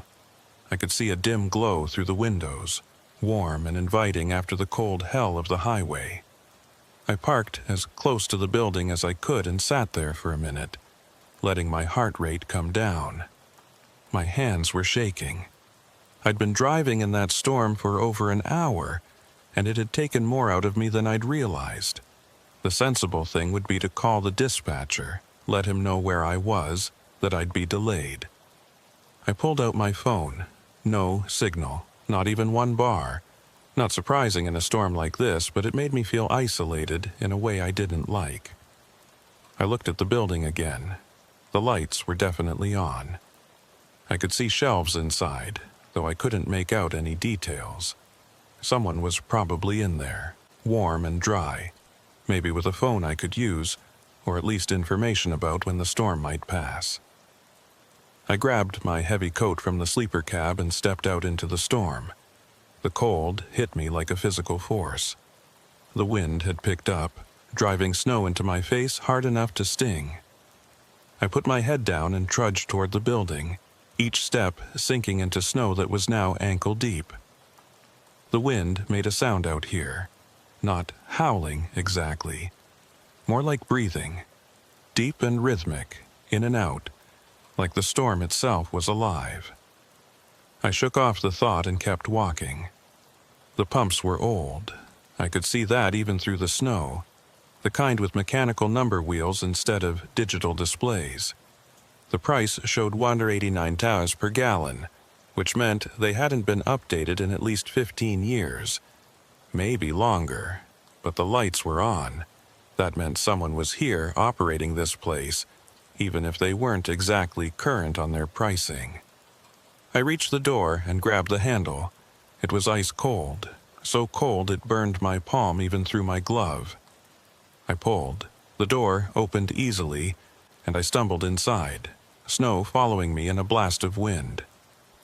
I pushed the door closed behind me, and suddenly the sound of the storm was muffled, distant. The warmth hit me immediately. Not just warmth, heat. The kind of oppressive heat that makes you sweat even when you've just come in from the cold. I unzipped my coat, looking around.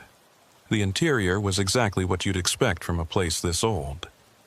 Linoleum floors, fluorescent lights buzzing overhead, shelves lined with basic supplies. Chips, candy, motor oil, antifreeze. A coffee maker sat on a counter near the register, a full pot sitting on the burner. "Hello?" I called out. My voice sounded strange in the space, flat and absorbed. No answer. I walked deeper into the store, my boots leaving wet tracks on the floor. The shelves were stocked, but everything looked old. Not just old, ancient. Candy bars and wrappers I hadn't seen since I was a kid. Soda bottles with logos from the 80s. A magazine rack with yellowed covers showing dates from 1987. But the coffee was fresh. I could smell it, and the lights were on, and the heat was running. "Hello?" I tried again. "Anyone here? I just need to use a phone. Maybe wait out the storm?" Still nothing. Behind the counter, I could see a doorway leading to what looked like a back room. A faint light was coming from there, different from the fluorescent overhead lights. Softer, yellower.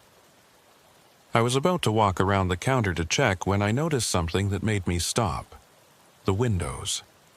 When I'd driven up, I'd seen the lights through the windows, the warm glow that had drawn me in.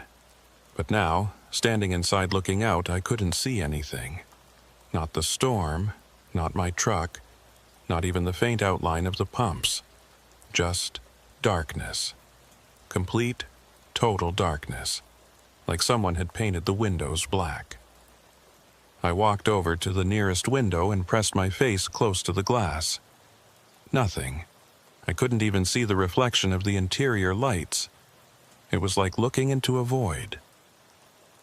"That's weird," I said out loud, my breath fogging the glass. Behind me, I heard something, a soft sound, like a door creaking open. I spun around. The backroom door was still closed. The store was empty. But I'd definitely heard something.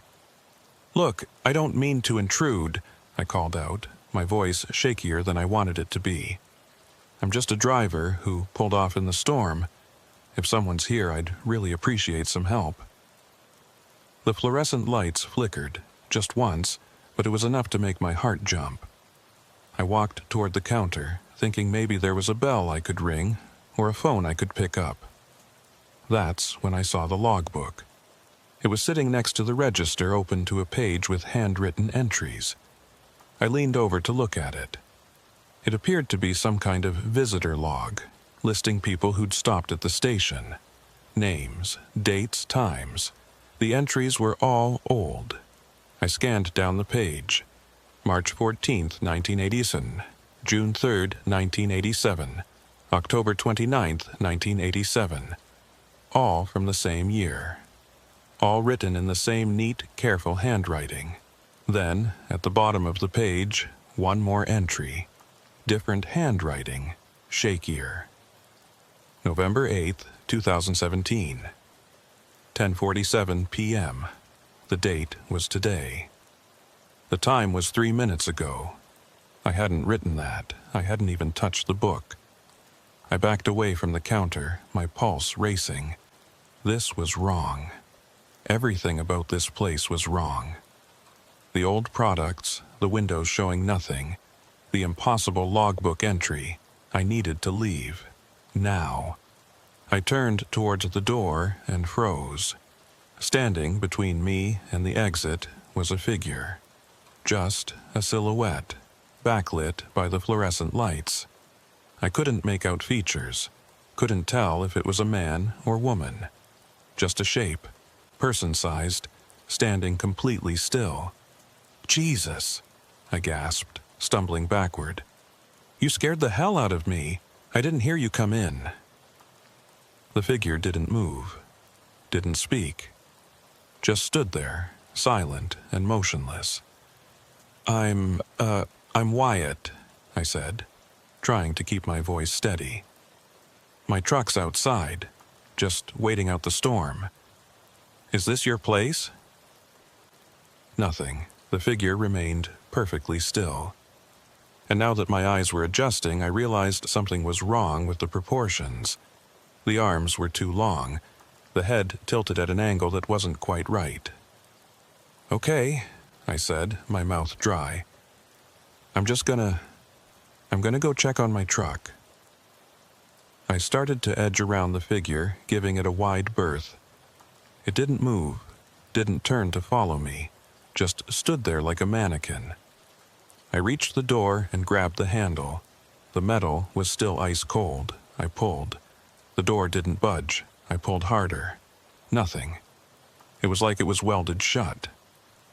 "Hey," I said, turning back to the figure. "The door is stuck. Can you—" The figure was gone. I was alone in the store again. Just me and the buzzing fluorescent lights and the impossible heat and the windows that showed nothing but darkness. I pulled at the door again, putting my whole weight into it. It wouldn't move. Not stuck. Locked. Locked from the outside, which didn't make any sense because I'd just come through it. I ran to the windows looking for another exit. Through the glass, I could see nothing. Not the storm, not my truck, just that same absolute darkness. I pounded on the glass.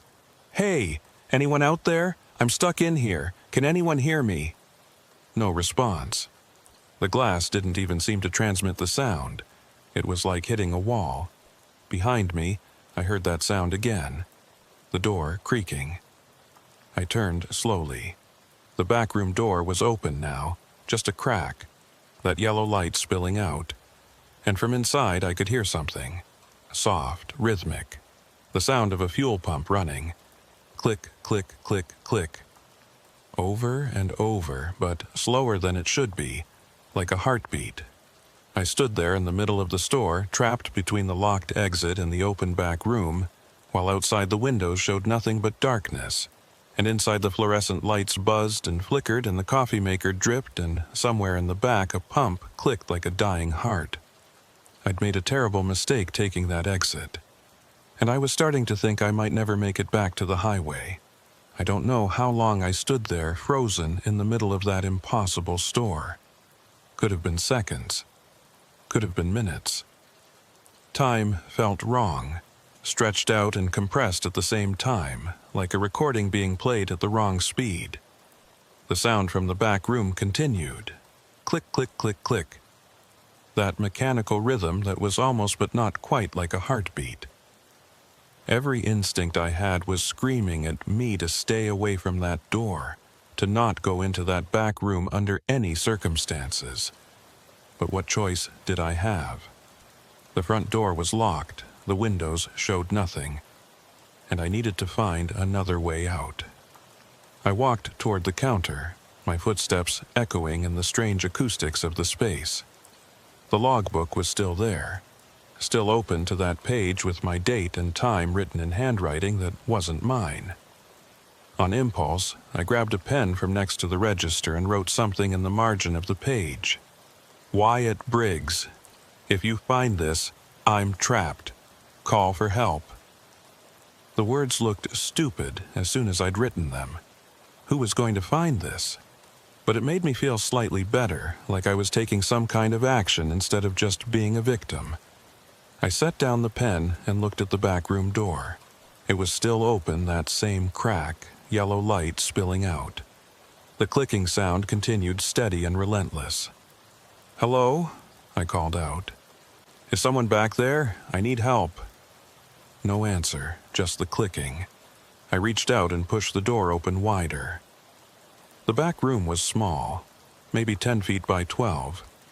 It looked like an office combined with a storage area. A desk sat against one wall, covered in papers and what looked like old invoices. Metal shelving lined the other walls, stocked with supplies, motor oil, windshield wiper fluid, the kind of bulk items you'd keep in a gas station. The yellow light was coming from an old desk lamp, the kind with a green glass shade. It cast long shadows across the room, making everything look distorted and wrong. And there, in the corner, was the source of the clicking sound. It was a fuel pump meter, not attached to anything, just sitting on a shelf, the numbers rolling over and over. Click, click, click, click. The digital display showed gallons being pumped. 0.1, 0.2, 0.3. Climbing steadily even though there was no hose, no vehicle, nothing being fueled. I walked over to it, transfixed. The numbers just kept climbing. 1.0, 1.5, 2.0. On and on. "What the hell?" I whispered. I reached out to touch it, to see if maybe I could turn it off, stop that incessant clicking. My fingers were inches from the device when it suddenly stopped. Complete silence. The numbers on the display froze at exactly 4.7 gallons. Then, as I watched, they began counting backward. 4.6, 4.5, 4.4. Click, click, click, click. But in reverse now, like the pump was somehow sucking the fuel back. I pulled my hand away and backed up a step. This wasn't possible. Pumps don't run without power, don't count without being triggered, and definitely don't count backward. Behind me, I heard a sound that made my blood freeze. The front door opening. The bell, I hadn't noticed a bell before, jingling cheerfully. I spun around and looked through the doorway into the main store. I couldn't see the entrance from this angle, but I could hear footsteps. Slow, deliberate moving across the linoleum floor. Someone had come in. Relief flooded through me. Another person. Another driver who'd taken the exit, maybe. Or the station attendant coming back from wherever they'd been. Someone who could explain what was happening, who could help me get out of here. "Hey," I called out, moving toward the door. "Hey, I'm back here, I need help." The footsteps stopped. I stepped into the main store and looked around. Empty. Completely empty. But I'd heard someone. I definitely heard footsteps. "Hello?" I said, quieter now. No response. I walked around the counter, checking the aisles. Nobody. I went to the front door and tried it again. Still locked. But I'd heard it open. I'd heard the bell unless I hadn't, unless I was starting to lose it, hearing things that weren't there. I pressed my palms against my eyes, trying to center myself. Think, Wyatt. Think rationally. There has to be an explanation. Maybe the station was automated somehow. Maybe that's why there was no attendant. The lights were on timers. The door had some kind of malfunction. The pump meter in the back was just a broken piece of equipment acting up. All perfectly reasonable explanations if I didn't think about them too hard. But the logbook. The entry with my name and the current time, written before I'd even walked in. How did I explain that? I couldn't, so I decided not to try. Focus on getting out. That was the priority. I went back to the windows and examined them more carefully. They were just regular glass as far as I could tell. Not painted, not covered. But looking through them was like looking into a cave, nothing but absolute darkness. I pressed my hand against the glass. It was cold, much colder than it should be with the heat running inside. I grabbed a can of motor oil from a nearby shelf and hefted it, considering. If I broke the window, I could climb out. But what if there was nothing out there? What if the darkness through the glass was real somehow, and breaking through would just let it in? I stood there with the can in my hand, paralyzed by indecision, when the lights went out. Not flickering this time. Just gone. Complete darkness. So absolute I couldn't see my hand in front of my face. I dropped the can, heard it hit the floor with a metallic clatter, and spun around, disoriented. My eyes struggled to adjust, searching for any source of light. There, the back room. That yellow glow from the desk lamp spilling through the doorway. And in that light I saw movement.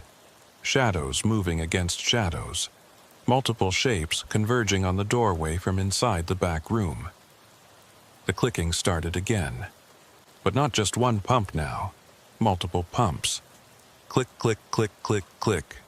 Overlapping rhythms creating a sound like insects as skittering across concrete. I fumbled for my phone, pulled it out, turned on the flashlight. The beam cut through the darkness, illuminating the store in harsh white light. Empty. The store was empty. The back room door was closed. But I'd seen them. I'd seen shapes moving. My phone buzzed in my hand. I looked at the screen, still no signal. But there was a notification, a text message. That was impossible. You can't receive texts without a signal. I opened it anyway. The message was from an unknown number. No name, no area code I recognized, just a message. Exit 47 doesn't exist. Check your map. My hands were shaking so badly I almost dropped the phone. I opened my Maps app. It loaded slowly. How was it loading with no signal? And showed my location.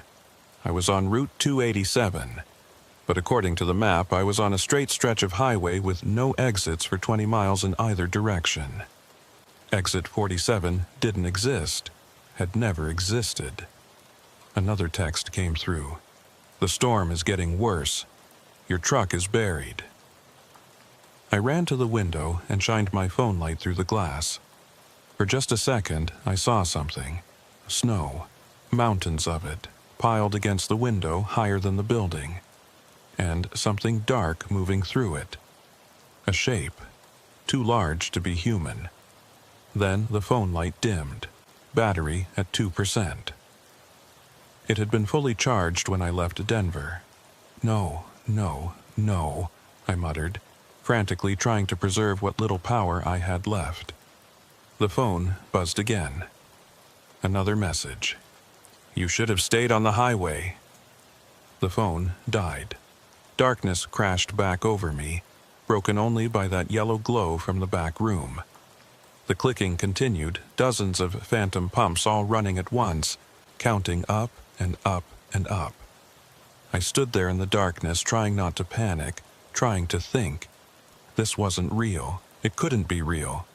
I was probably hypothermic. That was it. I'd crashed in the storm and this was all a hallucination. My brain shutting down from the cold. But if that was true, why did everything feel so solid? Why could I smell the coffee and the old plastic of the merchandise and that faint chemical smell of gasoline? The lights flickered back on. I was standing in a different part of the store. I didn't remember moving, but I was near the back, by the shelves of motor oil. How had I gotten here? And the windows, I could see through them now. Not darkness, not snow, just static. Like a television tuned to a dead channel. Gray and white fuzz filling the windows from edge to edge. I walked toward the nearest window and stared at the static. It seemed to pulse and writhe, patterns forming and dissolving too quickly to follow. And in those patterns I could almost see shapes, faces maybe, or hands, reaching toward the glass from the other side. I touched the window. It was hot, burning hot, like the glass had been sitting in direct sunlight for hours. I yanked my hand back, and that's when I noticed the pumps outside. Through the static, like shadows, I could see them. And they were running, all of them. Hoses hanging in midair, nozzles pumping fuel into nothing, the numbers on the displays spinning wildly. But there were no vehicles, no one to fuel, just the pumps, running endlessly into the void. I backed away from the window and bumped into something. I spun around. It was one of the shelves, but the products on it had changed. Where there had been motor oil, there was now, I don't even know how to describe it, containers, but wrong. Labels that were text, but not any language I'd ever seen. Shapes that hurt to look at directly. I blinked, and they were motor oil containers again. Normal. Familiar. "I need to get out of here," I said out loud. My voice sounded strange, distant, like I was hearing it through water. The clicking stopped, all at once. Every phantom pump, silent. The silence was worse than the sound had been. I held my breath, listening. For what, I didn't know. Just listening. And then I heard it. Footsteps again. But not from the entrance this time. From above. I looked up at the ceiling. Stained acoustic tiles, fluorescent lights, nothing unusual. But the footsteps continued directly overhead. Walking. Pacing. Like someone in an apartment upstairs. Except this was a single-story building. There was no upstairs. The footsteps stopped directly above me. I waited, every muscle tensed, for something to happen. A drop of liquid fell from the ceiling tile. It hit my shoulder, dark and viscous. I looked down at it. Not water, thicker. In the fluorescent light it looked almost like oil, motor oil. Another drop, and another, coming faster now. I looked up. The ceiling tile was bulging downward, sagging under some weight. More liquid dripped through, splattering on the floor around me. The tile creaked, the metal frame holding it groaning. I ran. Didn't think, just ran toward the back room. I heard the ceiling tile crash behind me, something heavy hitting the floor with a wet thud. I didn't look back. I burst through the back room door and slammed it shut behind me. The clicking started again immediately. All the pumps at once deafening in the small space. I put my hands over my ears, but it didn't help. The sound was inside my head now. The desk lamp flickered. In the strobing light I saw them, figures, 5 or 6 of them, standing in the corners of the room, in the shadows, wherever the light didn't quite reach. They were perfectly still, watching me. "What do you want?" I screamed over the clicking. "What the fuck do you want from me?" One of them moved, just slightly, tilted its head, like it was considering the question. Then it spoke. The voice came from everywhere and nowhere.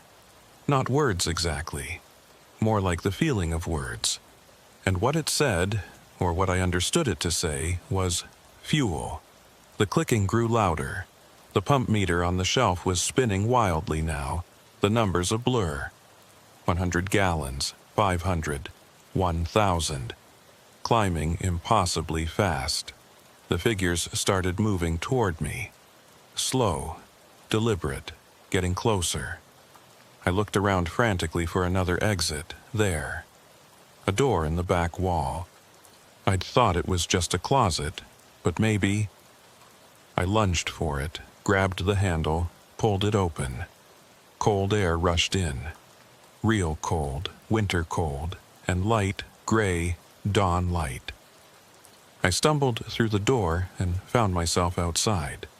The storm had stopped. The snow was deep, 3 feet at least, but the sky was clear. And behind me, where the gas station should have been, there was nothing. Just empty desert. The snow already melting in the morning sun. I was standing in the middle of nowhere, no road, no building, no exit 47. But in the snow around me, I could see tire tracks. My tire tracks. Leading here and then stopping, like my truck had simply vanished from beneath me mid-drive. And in the distance, barely visible through the morning haze, I could see Route 287, the highway I'd left, the highway I needed to get back to. I started walking. It took me 3 hours to reach the highway, 3 hours of trudging through snow, my legs going numb, my lungs burning from the cold. Twice, I thought I heard the clicking sound behind me. Twice, I refused to look back. When I finally collapsed on the shoulder of Route 287, a truck stopped. A real truck, with a real driver who looked at me like I was a ghost. "Jesus, buddy," he said. "You okay? Where's your rig?" I couldn't answer. I just let him help me into his cab, let him call the police, let him wrap me in a blanket while I shivered and tried to remember how to breathe normally. The police found my truck 2 days later. It was off Route 287, 40 miles south of where I'd supposedly exited. Buried in a snowdrift. Empty. The electronics I'd been hauling were gone. No sign of theft, no footprints, nothing, just gone. The insurance company called it weather-related damage. My dispatcher called it negligence. I lost my contract with that client. But none of them could explain the fuel. When they pulled my truck out of the snow, the tank was empty, completely dry. I'd filled up in Pueblo with 200 gallons. The distance I'd driven should have used maybe 30. 70 gallons. Just gone. And when they checked the odometer, it showed I'd driven 847 miles since Pueblo, but I'd only traveled maybe 200 miles down the highway. 647 miles. Unaccounted for. I don't drive Route 287 anymore. I don't care how much time it adds to the trip. I take the long way around. Always. Because sometimes, late at night when I'm on an empty highway, I see it in the distance. A green sign emerging from the darkness. Exit 47. And I know if I take it, this time I won't make it back. After they found my truck, I took 2 weeks off. Told my dispatcher I needed to recover from the exposure, which was true enough. I'd gotten minor frostbite on 3 toes from that walk through the snow, and the doctors wanted to make sure I didn't develop any complications. But the real reason I needed time off was that I couldn't sleep.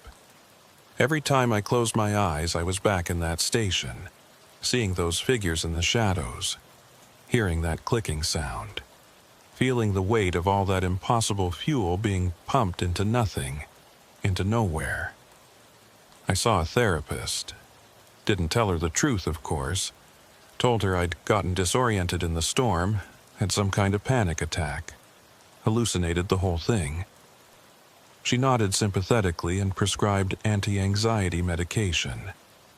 The pills helped with the shaking. They didn't help with the dreams. 2 weeks turned into 3, then 4. My savings were running out, but I couldn't bring myself to get back in a truck.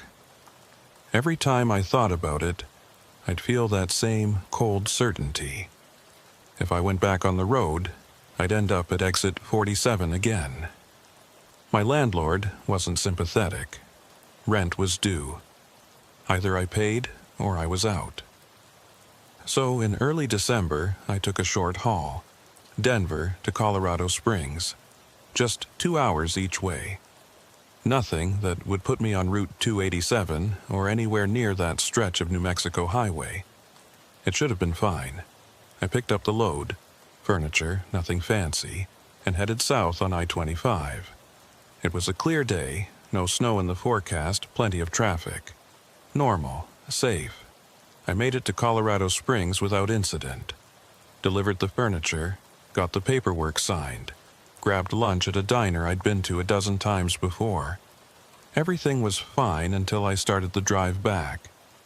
I was about 20 minutes north of the Springs when I saw it. A green highway sign ahead, barely visible in the late afternoon sun. Exit 47. Services. My heart stopped. That was impossible. This was I-25. Exit 47 was a rest area I'd used plenty of times. Just bathrooms and vending machines. Nothing weird. But as I got closer, the sign changed. Not physically, It was the same green sign, but the letters seemed to shift, rearrange themselves. Exit 47 became something else. Symbols I didn't recognize. Then back to exit 47. Then symbols again. I blinked hard, gripping the wheel. I was seeing things, stress, lack of sleep, the anti-anxiety meds maybe. I passed the exit at 70 miles per hour, didn't slow down, didn't look back. But in my side mirror, I saw it. Just for a second. The service area wasn't there. Where the rest stop should have been, there was a gas station. Old style. Pumps under an overhang. Windows showing that familiar yellow glow. I jerked my eyes back to the road and kept driving. When I got home, I checked my logbook. The trip from Colorado Springs had taken the correct amount of time. The mileage was right. Everything was normal, except for one thing. My fuel gauge showed I'd used almost a full tank. The trip should have used maybe a quarter tank. I told myself it was a malfunction. Got the gauge checked at a mechanic the next day. He said it was working fine, but I knew the truth. Somehow, that station had found me, had taken what it wanted. Fuel. The jobs started getting harder to find. Word spreads fast in the trucking community. I'd lost cargo. Had been found disoriented in the snow with a wild story about a storm. Insurance rates went up. Clients got nervous. By January, I was taking whatever work I could get, mostly local stuff. Short hauls that didn't pay well, but at least I was working. That's when I met Travis. He was another trucker, older guy, maybe 60. We got to talking at a truck stop outside Denver. He noticed I was nursing a coffee that had gone cold, staring at a map like it might bite me. "You okay, son?" he asked. I almost told him to mind his own business, but there was something about his eyes, like he'd seen things, like he might understand. "You ever see something on the road that shouldn't exist?" I asked. He didn't laugh. Didn't call me crazy. He just sat down across from me and nodded. "Exit 47, he said. The coffee cup slipped from my hand. Travis caught it before it hit the floor.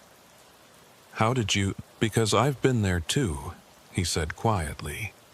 "Different highway. Same exit number, same station." He told me his story. It had happened to him 15 years ago, on Route 80 in Wyoming. He'd taken an exit during a blizzard, found a gas station that shouldn't exist. He'd made it out, but barely. Lost 3 days he couldn't account for. His truck was found 100 miles from where he'd exited, the fuel tank bone dry. "It's not the only one," Travis said. "I've talked to other drivers over the years. Always the same story. Exit 47, a storm, a station that isn't on any map, and fuel. It always takes the fuel."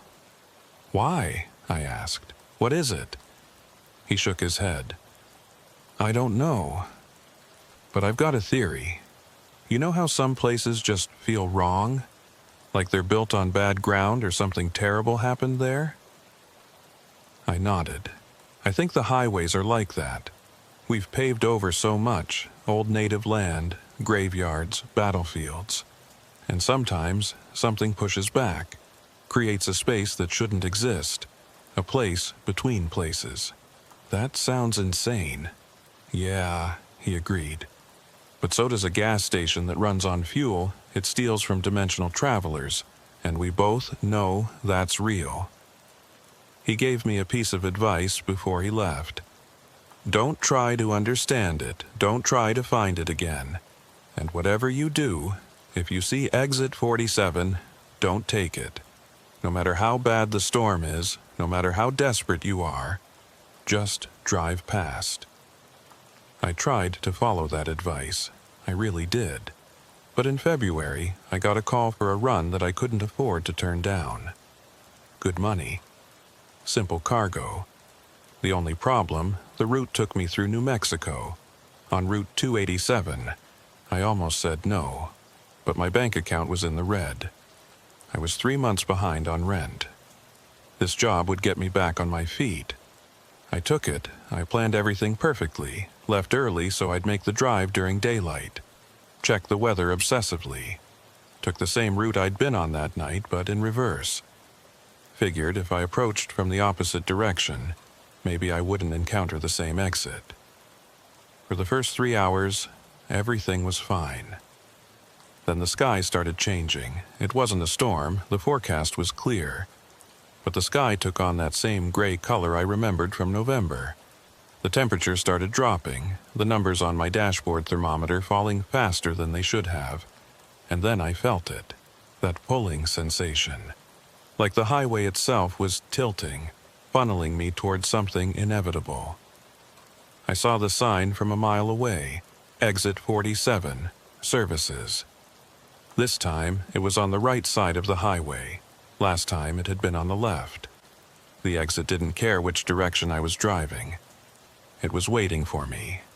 I gripped the wheel and kept my foot steady on the gas. I wasn't stopping. I wasn't exiting. I was going to drive right past and keep going. But as I got closer, I felt the truck pulling. Not mechanically. The steering was fine. But like something was reaching out from that exit, grabbing hold of me, trying to drag me off the highway. I fought it. Kept the truck straight, past the exit doing 75. In my mirror, I saw the service area, the gas station. It looked different in daylight, more decayed. The windows broken, the pumps rusted, like it had aged decades in just a few months. And standing in front of the building, watching me drive away, were the figures. I could see them clearly this time. They looked almost human. Almost, but their proportions were wrong, their movements too smooth, their faces too blank. One of them raised a hand, not waving, just pointing at me, marking me. I drove for another 5 miles before I realized something was wrong. The fuel gauge was dropping. Fast. Faster than it should be. I watched it fall from half a tank to a quarter, then to empty. The low fuel warning light came on. No, I said. No, no, no. I looked for an exit, a real exit, any exit. But the highway stretched on, empty and endless. The engine started to sputter. I was going to run out of fuel in the middle of nowhere, with no help for miles. And I knew with absolute certainty that if I stopped, the station would come to me. I coasted as far as I could, the truck losing speed. 60, 50, 40, the engine coughed and died. I rolled to a stop on the shoulder. Silence. I sat there, hands still gripping the wheel, afraid to move, afraid to look in the mirrors, afraid to see what I knew would be there. A sound reached me through the cab, soft, distant, but growing closer. Click, click, click, click. A fuel pump, running. I forced myself to look in the side mirror. The gas station was there, not behind me where it should be, right next to me, like it had materialized on the shoulder of the highway, impossible and real. The pumps were running, all of them. Hoses snaking toward my truck. And the figures were walking toward me, slow, purposeful. One of them reached my driver's side door. It pressed its hand against the window. The glass fogged where it touched, frost spreading in crystalline patterns. It looked at me through the window. Its face was blank. No eyes, no mouth. Just smooth skin where features should be. It tilted its head exactly like they'd done in the back room.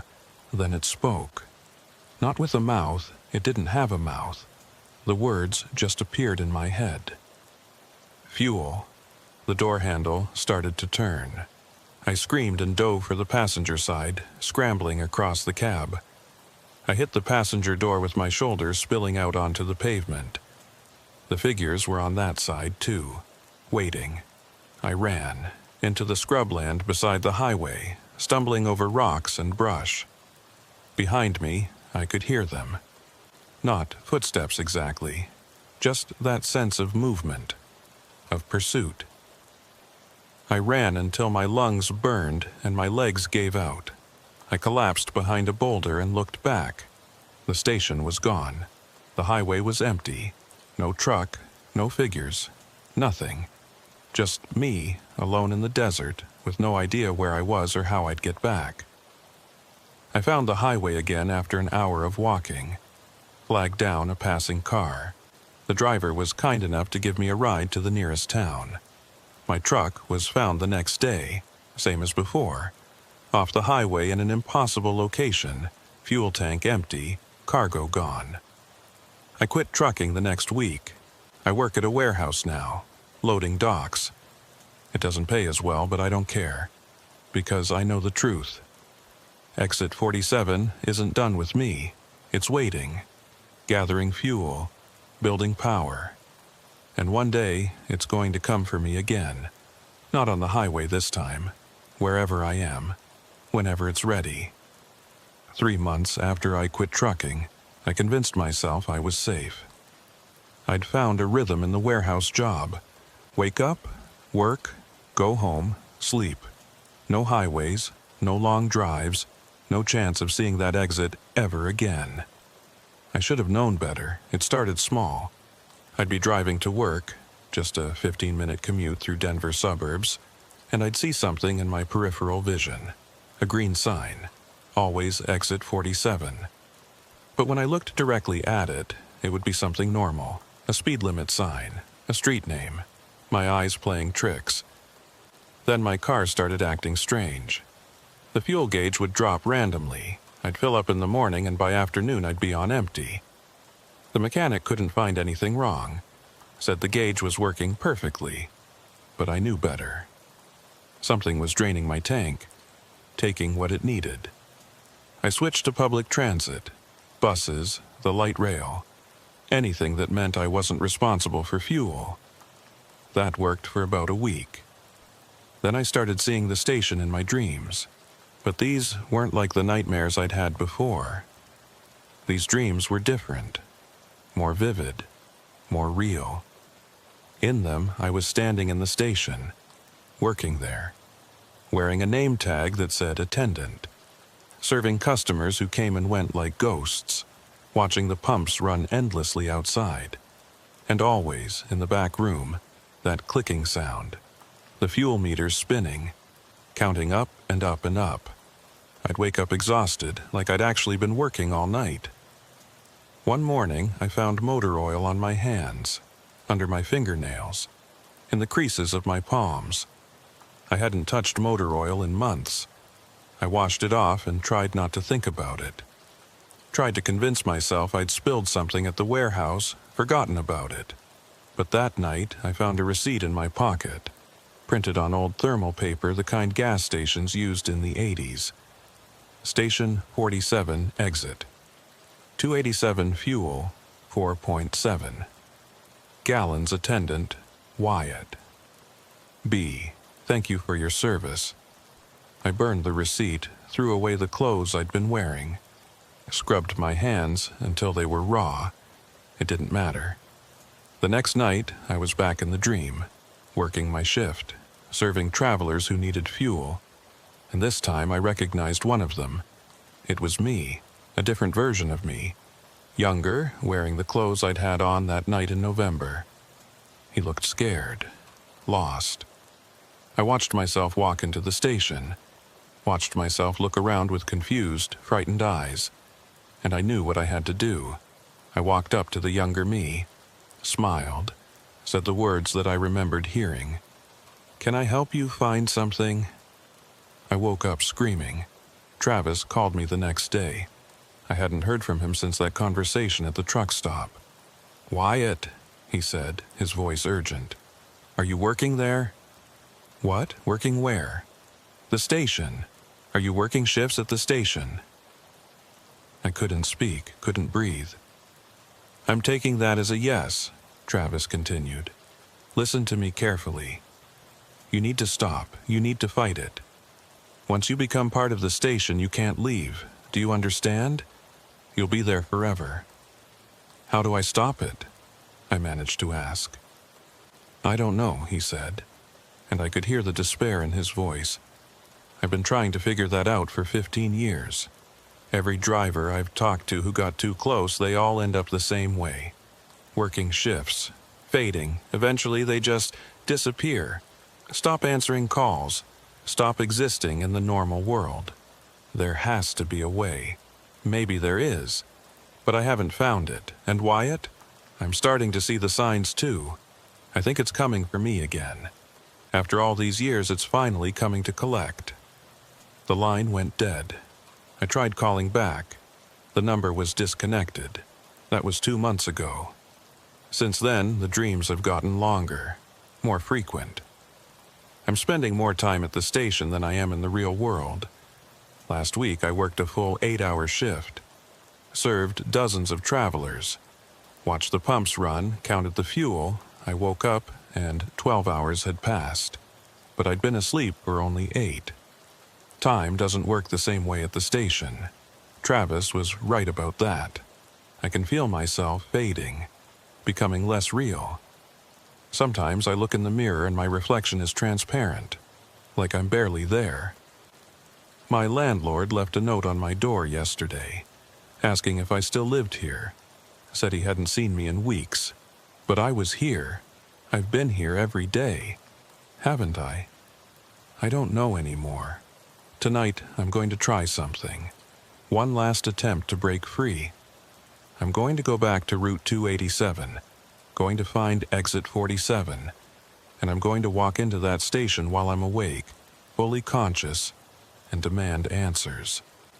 Maybe it'll kill me. Maybe I'll end up trapped there forever. But at least I'll know. At least I'll understand what's happening to me. I'm writing this down in case I don't make it back. In case someone finds this and wonders what happened to Wyatt Briggs, the trucker who lost his mind and disappeared. I'm not crazy. I want to make that clear. Exit 47 is real. The station is real. And it's hungry. It feeds on fuel, on the energy we use to move through the world. And once it marks you, once it decides you belong to it, there's no escape. Maybe there never was. Maybe, from the moment I took that exit in the storm, I was already gone. But I have to try. I have to know if there's a way out. The following entry was found written in different handwriting, dated 3 days later. They found Wyatt's car on the shoulder of Route 287, engine running, fuel tank empty. No sign of the driver. Search parties combed the area for a week. Nothing. The GPS in his car showed he'd driven 847 miles before stopping, but Route 287 doesn't extend that far in either direction. Those extra miles, unaccounted for. His phone was in the car. One unsent text message in the drafts. I found it. The station is everywhere. Exit 47 is on every highway, waiting. And I understand now, it doesn't take fuel, it is fuel. It's the space between here and there. The energy that moves us from place to place. And we're not travelers passing through. We're the fuel we always were. The message was never sent. Wyatt Briggs was never found. But drivers on Route 287 report seeing something strange. A gas station that appears and disappears. Always during bad weather. Always at night. And sometimes, if you stop there, a man who looks like Wyatt serves you. Smiles, asks if you need fuel. He wears a name tag. It says attendant. And behind him, through the door to the back room, you can hear it. Click, click, click, click. The pumps, running forever. Counting fuel that flows from nowhere to nothing. Welcome to Exit 47. Your shift starts soon.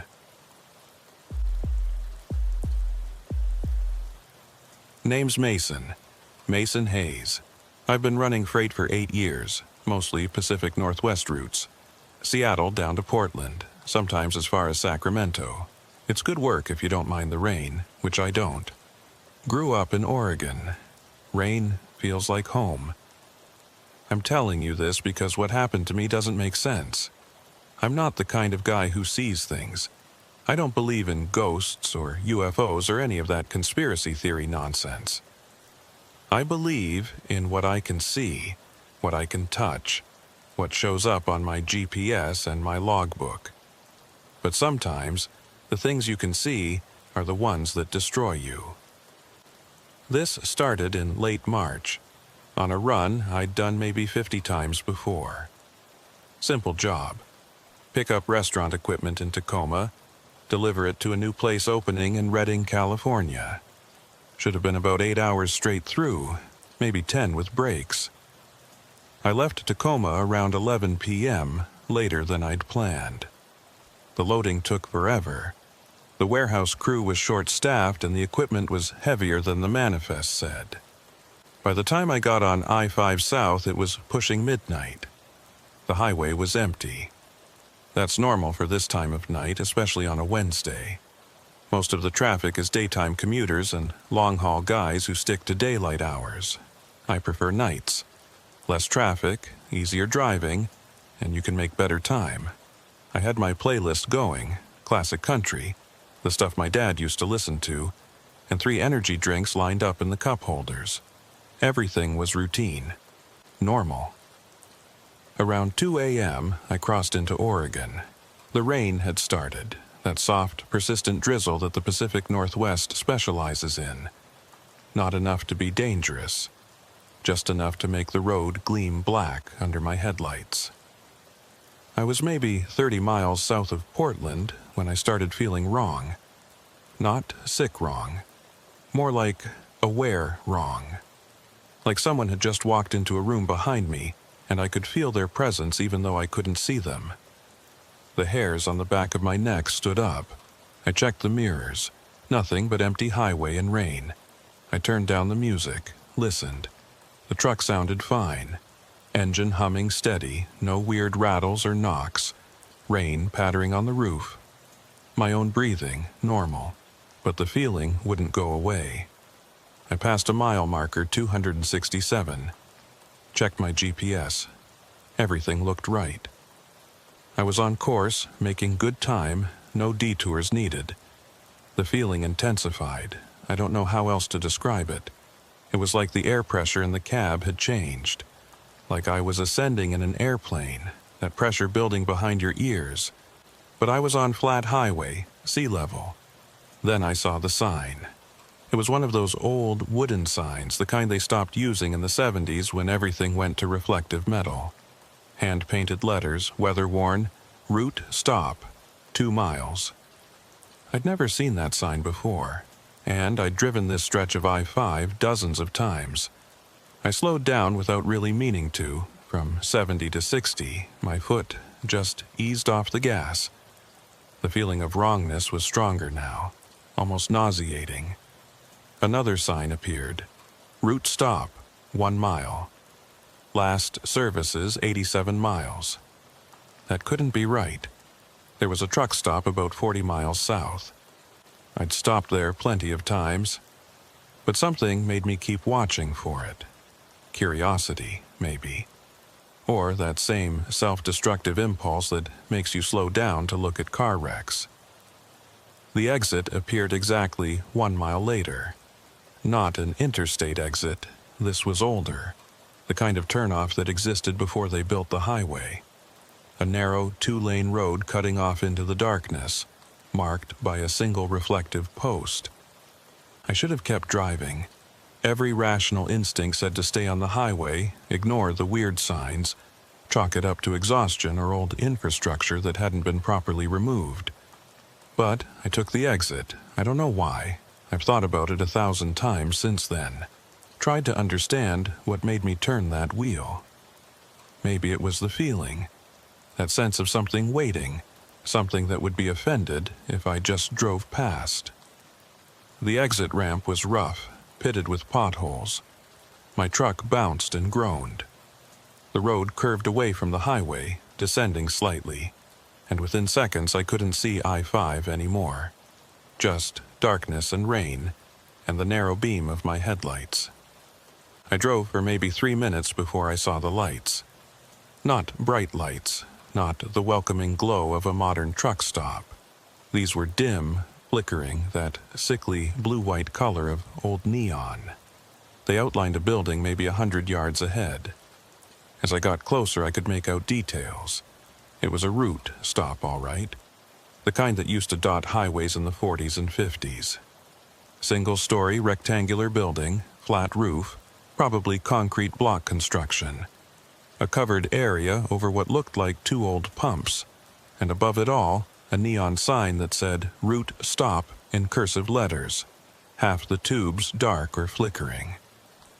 The place looked abandoned, or should have been abandoned. The windows were dark except for one, a small window near the door that glowed with that same blue-white neon light.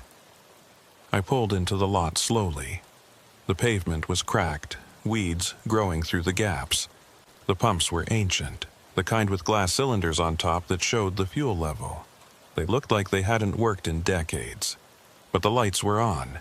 Someone had to be maintaining them. Someone had to be paying the electric bill. I put the truck in park and sat there, engine idling, debating. I didn't need gas, didn't need food, didn't need to use a bathroom. There was absolutely no reason to get out. But that feeling was back, stronger now. Not threatening exactly, but expectant. Like the building itself was waiting for me to come inside. I turned off the engine. The silence was immediate and complete. The rain had stopped. I hadn't noticed when. No wind, no distant traffic sounds from the highway, just my own breathing and the tick-tick-tick of the engine cooling. I got out and immediately noticed something strange about the air. It smelled wrong. Not bad wrong, chemical wrong. Like ozone after a lightning strike mixed with something else.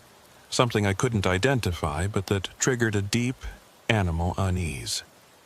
The building was maybe 20 feet away. Up close, I could see it was in better shape than I'd thought. The concrete blocks were weathered but intact. The windows, though dark, weren't broken. Even the door looked solid, painted that industrial green they used in old government buildings. There was a hand-lettered sign in the window. Open. I walked to the door and tried the handle. It turned easily, the door swinging inward with a soft creak. Warm air rushed out. Not hot, but noticeably warmer than the cold March night. And with it came a smell. Coffee and old grease, and that same ozone scent. I stepped inside. The interior was exactly what you'd expect from a 50s-era route stop. Linoleum floor in a black and white checkerboard pattern, worn down in the traffic paths. A long counter with a register that had to be original to the building. Behind it, a coffee maker, one of those ancient percolators with a glass knob on top. And the pot was full, steam rising from it.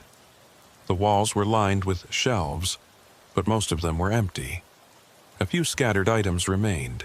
Cans of motor oil with labels so faded I couldn't read them. A dusty display of road maps, a wire rack that might have once held chips or candy.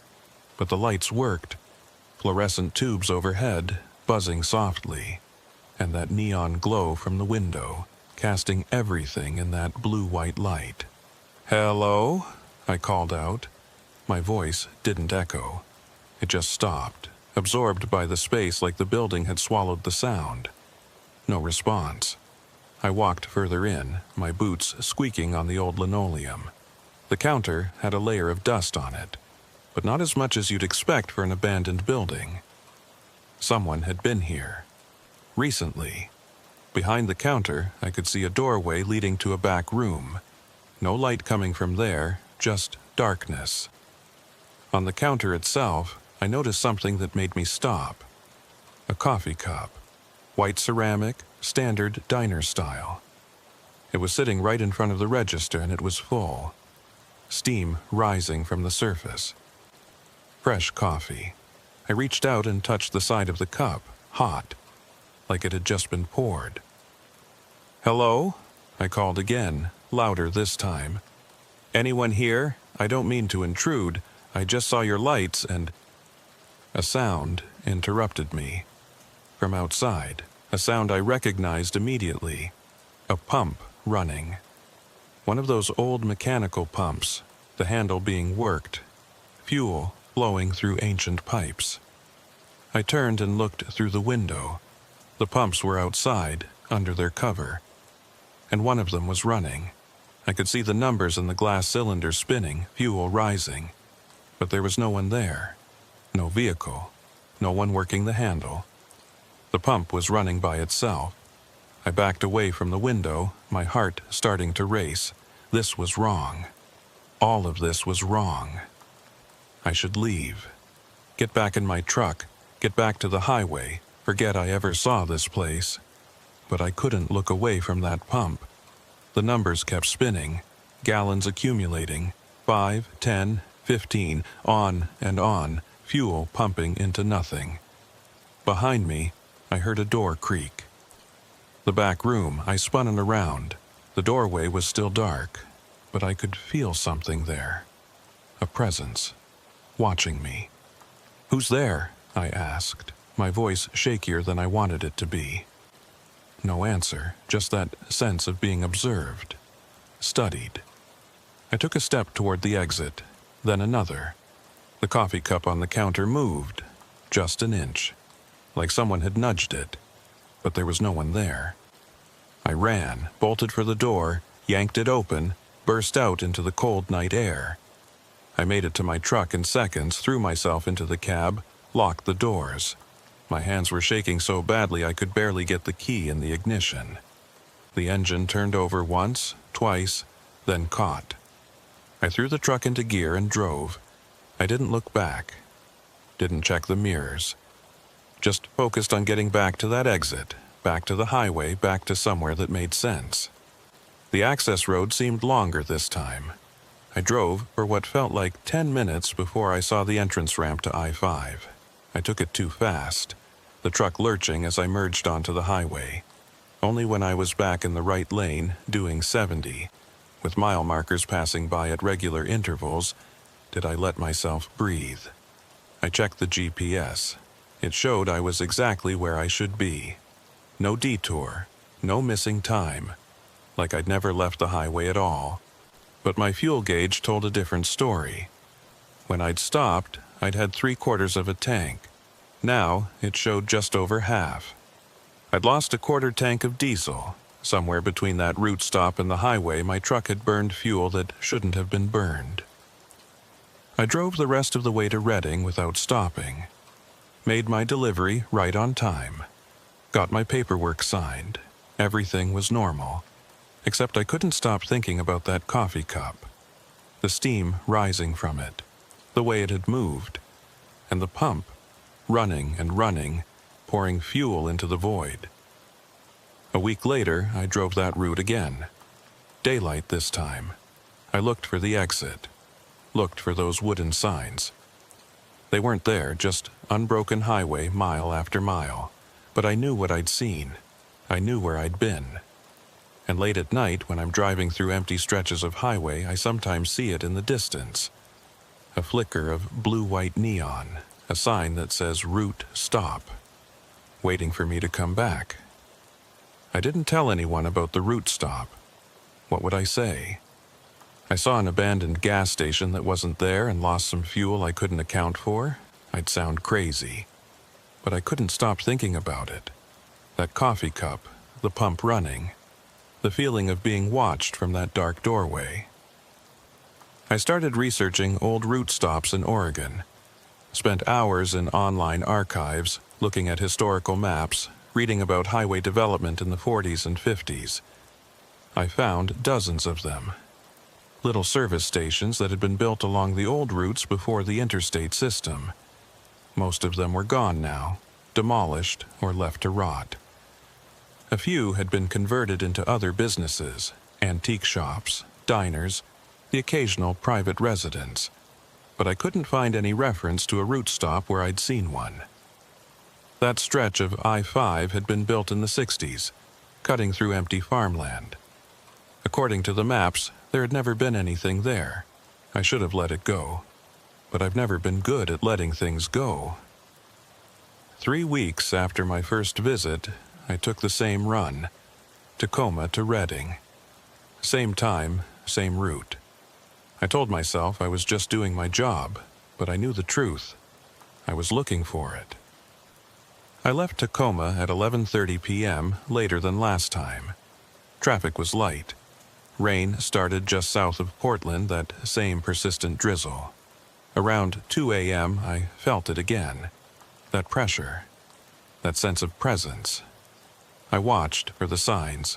Mile marker 267 passed. Then 268. I was in the right area. And there it was. The same wooden sign. Hand-painted letters. Route stop. 2 miles. This time I didn't hesitate. I took the exit as soon as it appeared. The access road was exactly as I remembered. Rough pavement, potholes, descending away from the highway into darkness, and at the end, those blue-white neon lights. The building looked the same. Same cracked parking lot, same ancient pumps, same open sign in the window. But something was different. There was a vehicle parked near the entrance. Not a modern car. It was an old truck, maybe from the 60s. Faded blue paint, chrome bumpers, the bed empty. It looked like it had been sitting there for years. I parked next to it and got out. The air had that same wrong smell, ozone and chemicals. The rain had stopped again, just like last time. I walked over to the old truck and looked inside.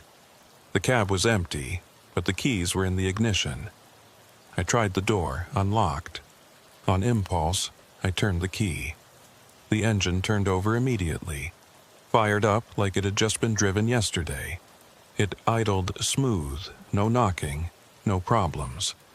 I turned it off and stepped back, my heart pounding. That truck should have been dead, rusted. Nothing inside it should work, but it ran perfectly. I looked at the route stop. The neon sign flickered, some letters going dark for a moment before coming back. Route stop, route stop, route. I walked to the door and pushed it open. The interior was different this time. Not a lot, but enough to notice. The shelves weren't quite as empty. There were more items now. Cans of food with labels I didn't recognize. Bottles of soda in shapes I'd never seen. A rack of magazines with covers that seemed to shift when I looked directly at them. The coffee pot was still on the counter, still full, still steaming. But there were 2 cups now, both fresh. Both waiting. "Hello?" I called out. This time, I got an answer. "Be right with you." A man's voice coming from the back room. Casual, friendly, like this was a normal transaction. I froze, every muscle tensed. Someone was here. An actual person. Footsteps approached from the back. Slow, steady, boot heels on linoleum. A man emerged from the doorway. He was maybe 60, weathered face, wearing coveralls and a flannel shirt. He looked completely normal, completely real. "Sorry about that," he said, smiling. "Was doing some inventory. You need gas? Coffee?" I couldn't speak for a moment. He just stood there waiting patiently. I don't need gas," I finally managed. "I was just... The sign said this was open." "Always open," he said. 24 hours. Been that way since 1952. That would make this place over 60 years old. But he said it like the route stop had been operating continuously all that time. "I drive this route a lot," I said carefully. "I've never seen this place before." He shrugged. "Most people don't. You've got to be looking for it. Or it's got to be looking for you." He walked behind the counter and grabbed one of the coffee cups. "You sure you don't want some coffee? It's fresh." "No, thank you. I should get back on the road." "Long drive ahead?" "Redding. Delivering restaurant equipment." He nodded, like this was the most normal conversation in the world. "Be careful out there. Roads get strange this time of night." "Strange how?" He looked at me then, really looked at me. His eyes were wrong. Not the color or the shape, just the way they reflected the neon light. Like there was something behind them that wasn't entirely human. "Strange, like you've already noticed," he said. "You've been here before, 3 weeks ago. Came in, saw the pump running, got scared and left." I hadn't told him that. Couldn't have told him, but he knew. "How? The station remembers everyone who visits," he said. "Keeps a record. You're Mason Hayes, drive a freightliner, live in Portland, divorced 2 years ago. No kids." He smiled, but it didn't reach his eyes. "The station knows lots of things." I backed toward the door. "I'm leaving." "You can leave," he said.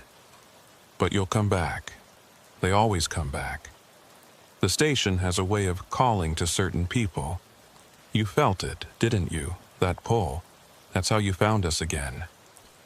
"There is no us," I said.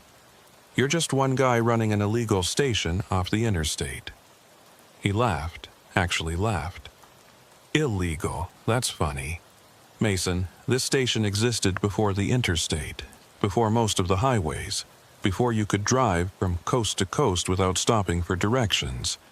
We're older than the roads themselves." I grabbed the door handle. "The fuel," he said, stopping me. "You lost a quarter tank last time. Did you figure out where it went?" I didn't answer. "It's a toll," he continued, "for using the station, for seeing what most people can't see, the roads between roads, the spaces between here and there." He poured himself some coffee, the steam rising. "Most people pay without even knowing. A little fuel, a little time, a little memory. But you noticed. That makes you different." "I'm leaving," I said again. "Sure. Go ahead. But before you do, take a look outside. Check the pumps." I didn't want to, but something made me look. The pumps were running, both of them, numbers spinning in the glass cylinders. But this time there was something else. There were vehicles at the pumps. Old vehicles, a car from the 40s, a truck from the 30s. Both of them looked solid, real, but I could see through them. Just slightly, like they were projections not quite there. And there were people, figures in old clothes filling their tanks, going through the motions. But like the vehicles, they were translucent, ghosts of drivers long dead. "They all stop here eventually," the man said behind me. "Everyone who's ever driven these roads. The station exists in all times at once. What you're seeing is just one layer. There are others. Will be others. You might become one of them." I yanked the door open and ran. Out into the cold night, across the cracked pavement, to my truck. I fumbled with the keys, got the engine started, drove. As I pulled out, I looked in the side mirror. The man was standing in the doorway, watching me go. He raised his coffee cup in a kind of salute, and behind him I could see them. The figures, dozens of them, crowding the interior of the station, overlapping each other, all from different eras, all translucent, all watching me leave. I made it back to the highway in what felt like seconds. One moment I was on that access road, the next I was merging onto I-5. No transition, just a jump cut in reality. My fuel gauge showed I'd lost half a tank this time, but something else was different. My logbook, the one I keep meticulously updated, showed an entry I hadn't written. Route stop, 2:47 a.m., fuel, 28 gallons. Duration, 12 minutes. Except I'd been there for maybe 5 minutes, and I hadn't pumped any fuel. I looked at my watch. 3:15 a.m. I'd lost almost half an hour. Time that was just gone, unaccounted for except for that logbook entry in handwriting that looked like mine but wasn't quite right. I kept driving, made my delivery, acted normal. But I couldn't stop thinking about what the man had said. "You'll come back. They always come back." He was right. I've been back 4 times since then. Not on purpose, not really. But whenever I take that route at night, I feel the pull, and sometimes I'm strong enough to resist it. Sometimes I'm not. Each time, something is different. More vehicles. More figures. The shelves fuller, the station becoming more solid, more real, and each time I lose more. More fuel. More time. More memory. I forget things now. Small things. What I had for breakfast. The name of my dispatcher, where I was supposed to deliver my last load. But I remember the station perfectly. Every detail. The blue-white neon, the coffee cup, the man in the coveralls. I'm forgetting my life and remembering the station, and I know what that means. The station is claiming me, slowly, visit by visit. One day I'll stop there and I won't leave. I'll become one of those translucent figures, going through the motions, pumping fuel that doesn't exist, paying a toll for roads I'm no longer traveling. I should stop driving that route. I know I should, but I can't. The pull is too strong now. After my 4th visit to the station, I stopped sleeping properly. I'd close my eyes and immediately I'd be there. Not dreaming about it, actually there. Standing in the route stop, watching the pumps run, seeing those translucent figures overlap and fade. I started keeping detailed notes, dates, times, fuel consumption, anything strange I noticed. I thought if I could document it, understand it, maybe I could figure out how to break free. The notes didn't help. They just showed me how much I was losing. April 3rd. Lost 32 gallons. 47 minutes unaccounted for. April 11th. Lost 41 gallons. 1 hour, 15 minutes missing. April 19. Lost half a tank. 2 hours gone. The gaps were getting bigger. The fuel consumption was accelerating. And each time I remembered less about the time I'd spent there. I'd wake up in my truck, parked on the highway shoulder, with no memory of how I'd gotten there. My logbook would have entries I didn't remember making. My GPS would show routes I didn't remember driving. I was losing myself piece by piece. In late April, I decided to take a different approach. If I couldn't stop going to the station, maybe I could learn more about it. Understand what it wanted. Find others who'd been there. I started asking around, other truckers, old-timers who'd been driving since the 50s and 60s. Most of them looked at me like I was crazy when I described the route stop. But a few recognized the description, and their reactions told me everything I needed to know. One old driver named Garrett went pale when I mentioned the blue-white neon.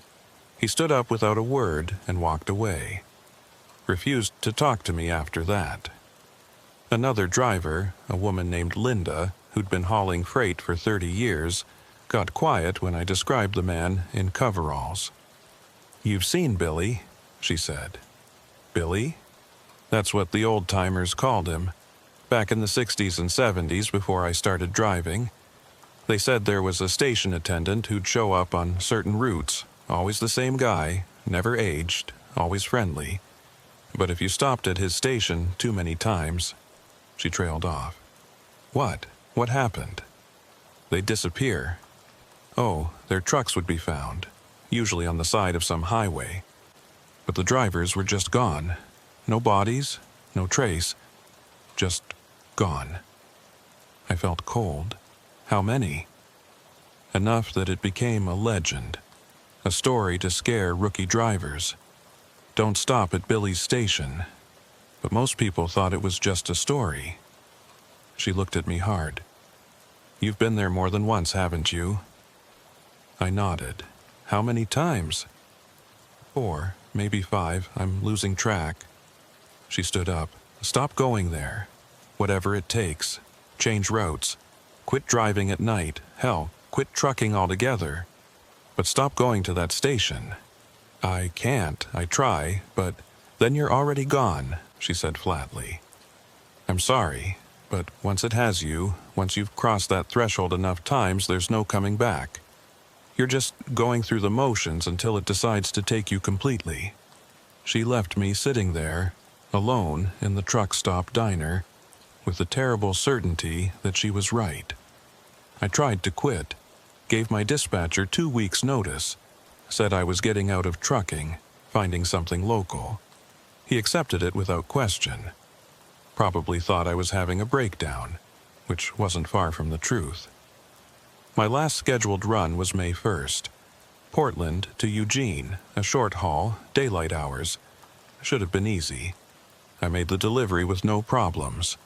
Started driving back to Portland around 4 p.m. Plenty of daylight left. No chance of encountering the station. But around Salem, I felt it. That pressure, that pull. It was stronger than ever before. Not a suggestion now, a demand. A hook in my chest, reeling me in. I tried to resist. Gripped the wheel so hard my knuckles went white. Focused on the road ahead. Told myself I was in control. The exit appeared, not at night, in broad daylight, on a completely different highway, but the signs were the same. Route stop, 2 miles. I took the exit. I don't remember making the decision. 1 second I was on I-5, the next I was on that access road descending into darkness even though it was 4 in the afternoon. The sky above me was still blue, but the road ahead was dark, like I was driving into a tunnel. And at the end, those blue-white neon lights. I parked in my usual spot. The old blue truck was there, but there were others now. A dozen vehicles, all from different eras, all looking solid and real and somehow wrong. I walked to the door like a man in a trance, pushed it open, stepped inside. The interior was crowded now. Shelves fully stocked with products that shouldn't exist. Brands I'd never heard of. Items that didn't make physical sense. Bottles that contained more liquid than they could hold. Cans that weighed nothing. Food that smelled fresh but looked decades old. And the figures. So many figures. They filled the station, overlapping each other, all going through the same motions. Browsing shelves, pouring coffee. Standing at the counter. Billy was behind the register. He smiled when he saw me. "Mason, right on time." "I don't want to be here," I said. "I know, but you came anyway. That's how it works. The station calls, you answer. Eventually, you don't have a choice anymore." I looked around at the figures. What are they? Drivers, like you. People who stopped here once, twice, 3 times, until they couldn't leave anymore. Now they're part of the station, part of the road. They exist in the space between here and there, forever traveling, never arriving. I won't become one of them. "You already are," Billy said gently. "You just haven't accepted it yet. But you will. Could be today, could be next week, could be a year from now. But you'll accept it, and when you do, the transition will be easy, peaceful even." I backed towards the door. "No, I'm leaving, and I'm never coming back." "You've said that before." He was right. I had said it, after every visit, and I'd always come back. This time I mean it. "Sure you do." He poured 2 cups of coffee. "But before you go, let me show you something." He gestured toward the back room. The door was open, that yellow light spilling out. "I'm not going back there. You should. You need to see. Need to understand what you're becoming part of." Against my better judgment, I walked toward the back room. Billy followed me. The room was different from what I expected. Bigger. Much bigger. It extended back farther than the building should allow, the walls fading into darkness. And it was full of roads. Not pictures of roads, actual roads. stretches of highway extending into the distance, floating in the space, crisscrossing each other at impossible angles. Some I recognized: I-5, Route 101, Highway 99. Others I'd never seen. And on those roads, vehicles, thousands of them, all driving, all moving, but going nowhere. Trapped in an endless loop. "This is what the station is," Billy said. "A nexus. A place where all roads meet, where all journeys converge. You're not in Oregon anymore, Mason. You're not in any place. You're in the space between all places, the road that connects every road." I stared at the impossible sight, my mind struggling to process it. "How long have you been here?" I asked. "I don't remember. Time doesn't work right in this place. Could be decades, could be centuries. I stopped being Billy a long time ago. Now I'm just the attendant, the one who helps new arrivals understand. I'm not arriving, I'm leaving. Not today, maybe, but soon." He was right. I could feel it. The pull was so strong now. Part of me wanted to just give in, stop fighting, accept whatever this was and let it take me. But I wasn't ready. Not yet. I turned and ran, out of the back room, through the station, out the door, into my truck. Engine on, into gear, drive. The access road stretched ahead of me, but it wasn't the same road I'd come in on. It was longer now, darker. The highway seemed impossibly far away. I drove for what felt like hours. The road just kept going, stretching, never quite reaching the highway. And then, suddenly, I was there, on I-5, in daylight. Like no time had passed at all. I checked my watch, 4:15 p.m. I'd been gone 15 minutes, but my fuel gauge showed I'd lost an entire tank, and my odometer had added 500 miles. I drove straight home, didn't stop, didn't deliver anything else, just went home and sat in my apartment, shaking, trying to process what I'd seen. That was 3 weeks ago. I haven't driven since, haven't left my apartment. I'm too afraid that if I get in a vehicle, any vehicle, the road will take me back. But I can feel the station pulling at me. Even here, 50 miles from any highway, I can feel it. The coffee cup on my kitchen counter is steaming when I wake up. I don't own a coffee maker. The neon light from outside my window is blue-white, even though the nearest sign is a red 7-Eleven logo. And yesterday, I found an entry in my calendar that I didn't write. Route stop, May 25th, final visit. That's tomorrow.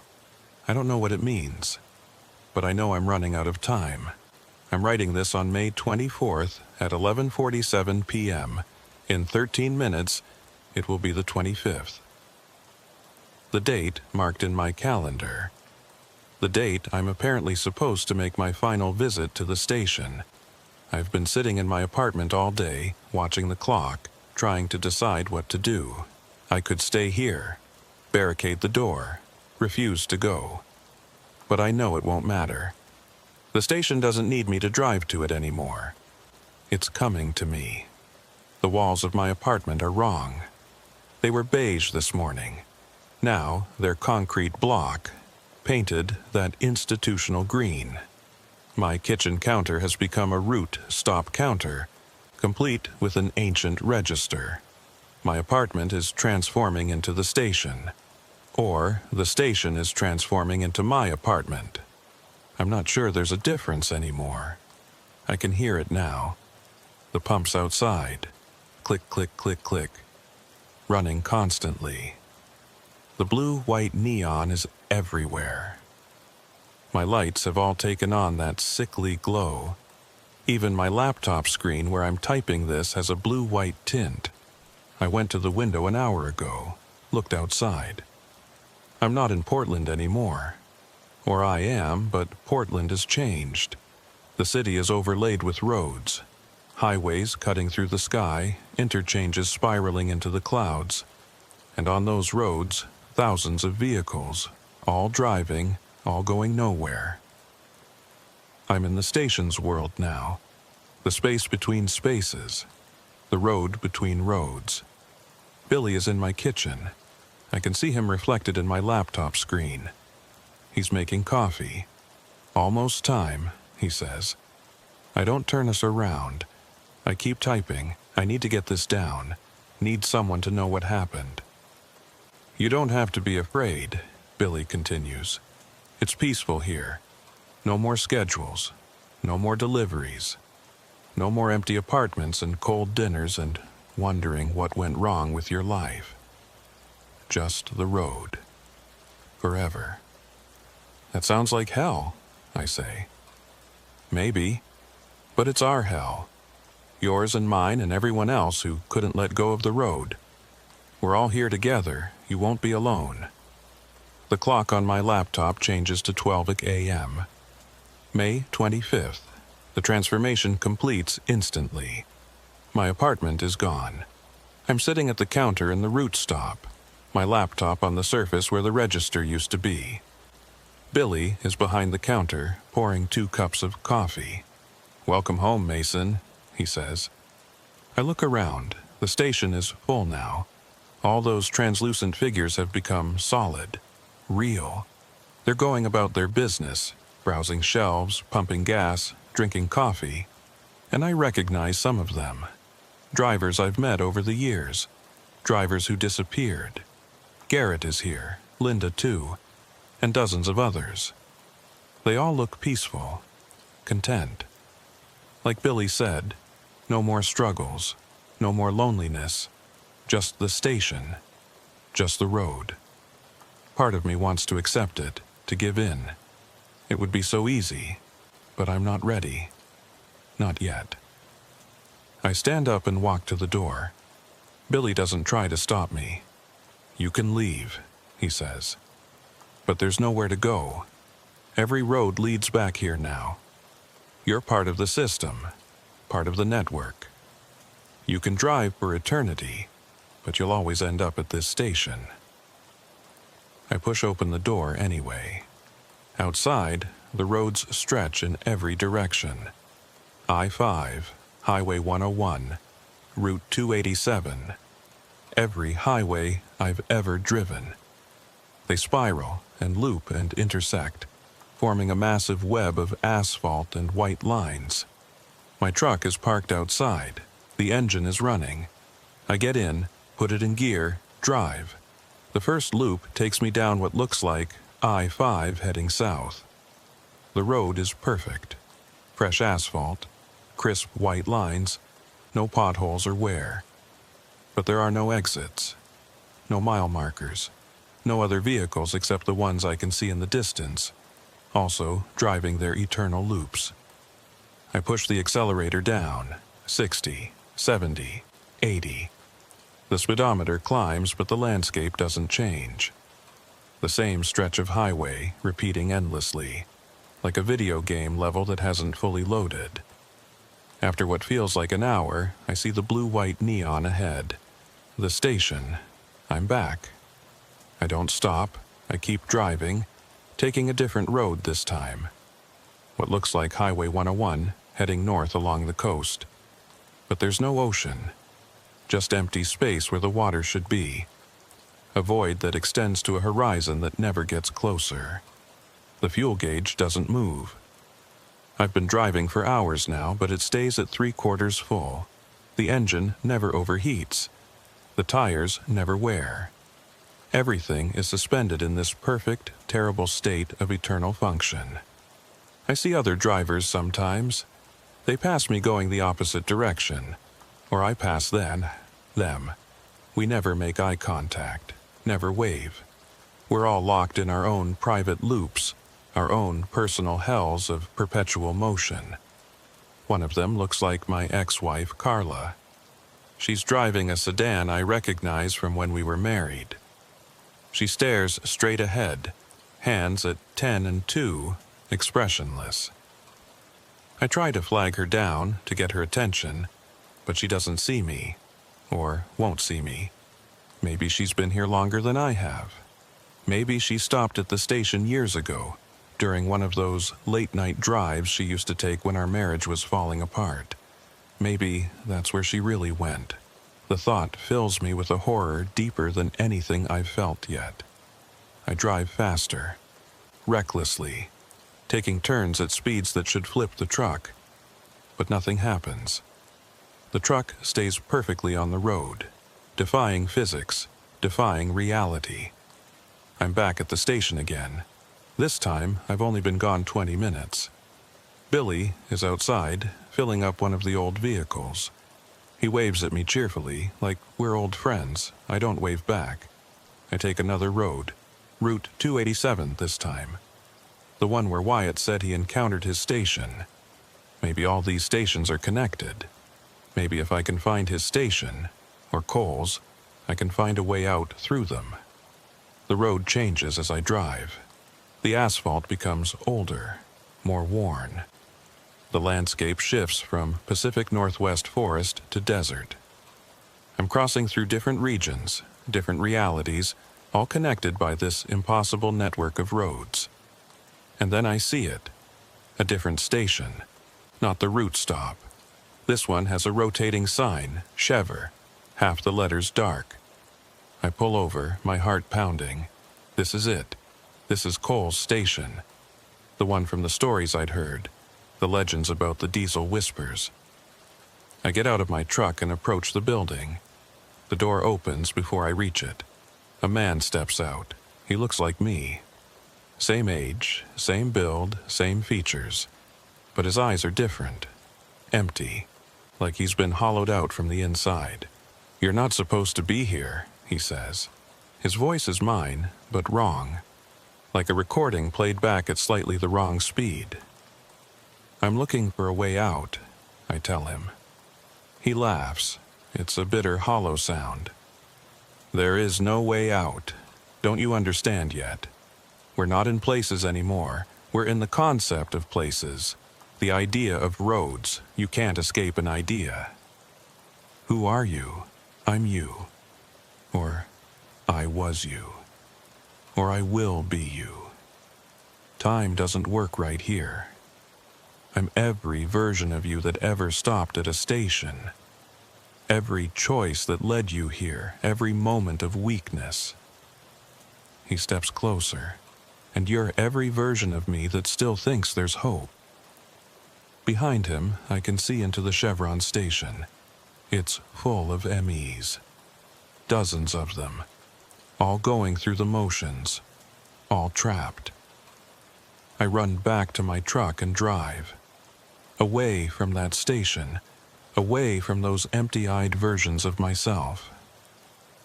I don't care where the road leads anymore.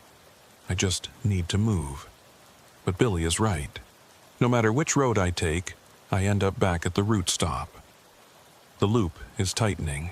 The interval's getting shorter. 20 minutes. 15, 10. I'm back at the station again, and this time I don't leave immediately. I sit in my truck, engine idling, trying to think. That's when I notice something. The other vehicles in the lot, they're not just parked. They're sinking. Very slowly, almost imperceptibly, they're sinking into the pavement.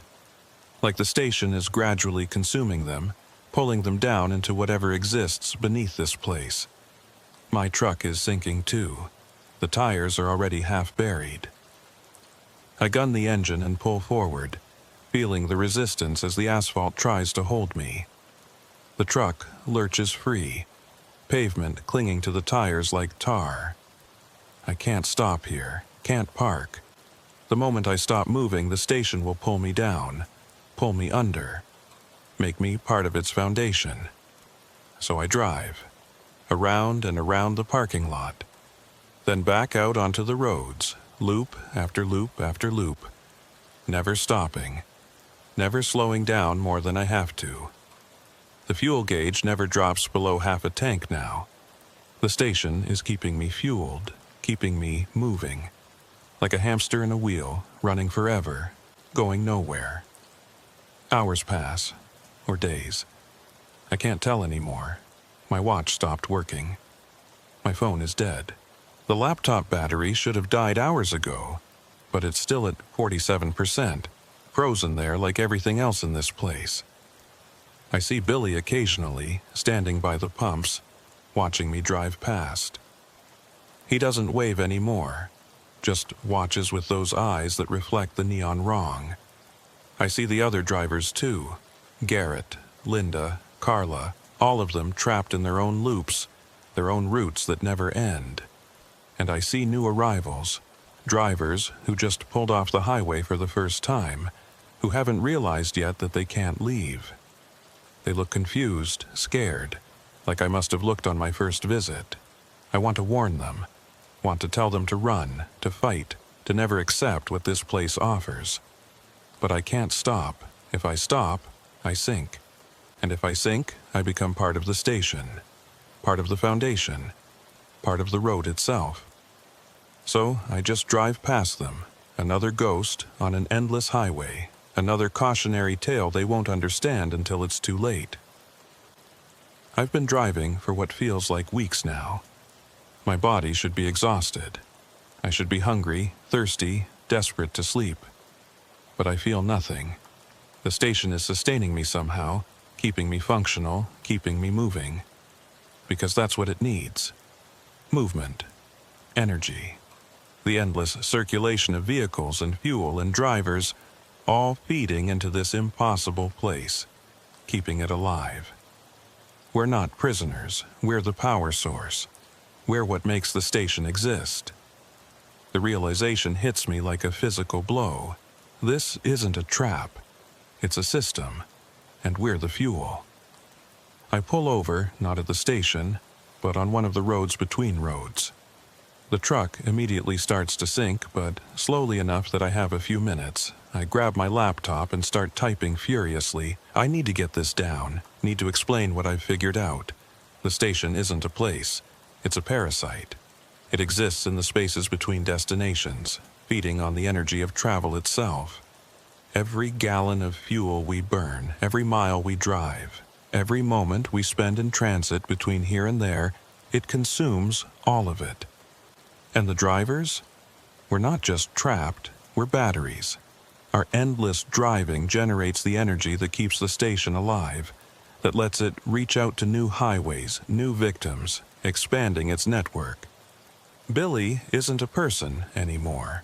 He's an interface, a friendly face to make the process easier, to help new arrivals accept their fate. And I'm going to become one too. I can feel it happening. The more I drive, the less real I feel, the less I remember about who I was before. Soon, I'll just be another translucent figure going through the motions, another ghost fueling the machine. The truck has sunk to its axles now. I don't have much time. I look out at the web of roads, the infinite loops of highway stretching in every direction, and I see something I hadn't noticed before. There's a pattern. The roads aren't random. They form a shape, a symbol, something ancient and terrible carved into reality itself by centuries of trapped travelers. The station didn't create the roads. The roads created the station. All those highways we built, cutting through the landscape, connecting cities, trying to conquer distance. We created this place without meaning to. We made a new kind of space, a liminal space, and something moved in.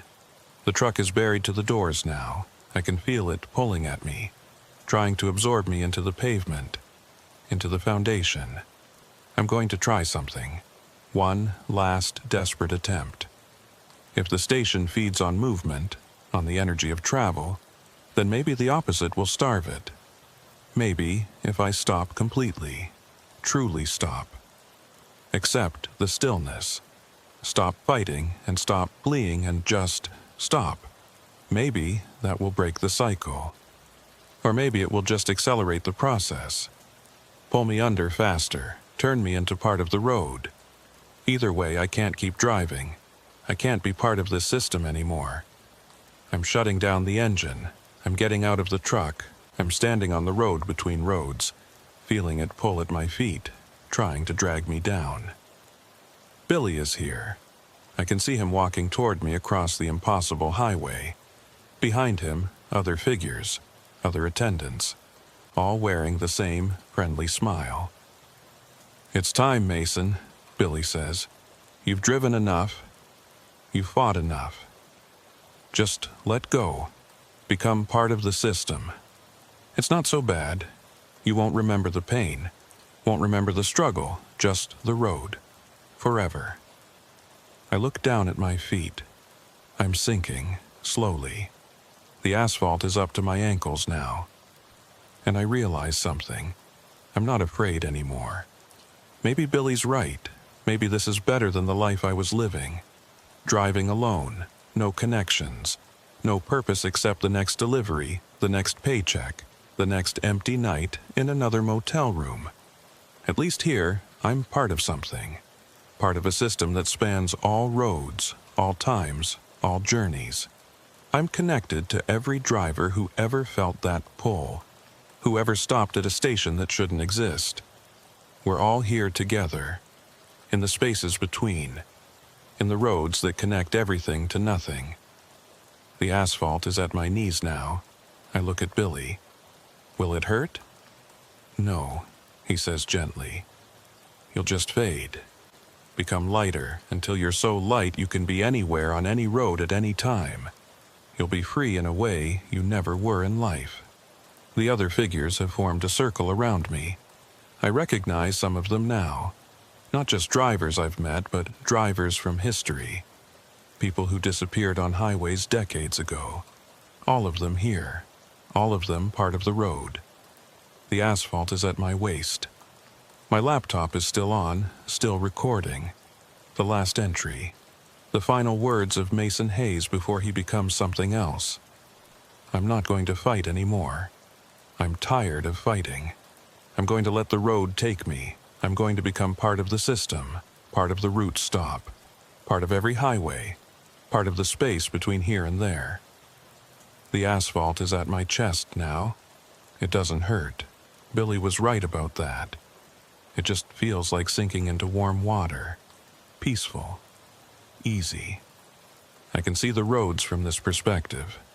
All of them at once, every highway in America, in the world. They form a pattern, a network. And I'm becoming part of it.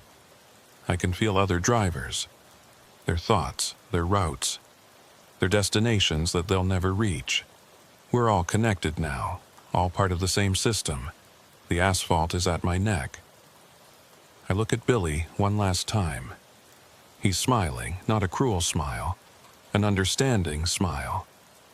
The smile of someone who's been through this before, who knows what comes next. "Welcome to the route stop," he says. "Your shift begins now." The asphalt closes over my head, and I'm everywhere. I'm on I-5 heading south. I'm on Route 101 along the coast. I'm on Highway 287 through the desert. I'm on every road that ever was or will be. I'm the station, and the station is me. And we are the road, and the road goes on forever. I can see them now. New drivers, taking exits that don't exist. Following signs that shouldn't be there. Coming to stations that wait in the spaces between. And I understand my role now. I'm not a prisoner, I'm a guide. I'm here to help them transition, to make it easier, to show them that the road never really ends. It just changes form. There's a new arrival at the route stop. A young driver, maybe 25, looking scared and confused.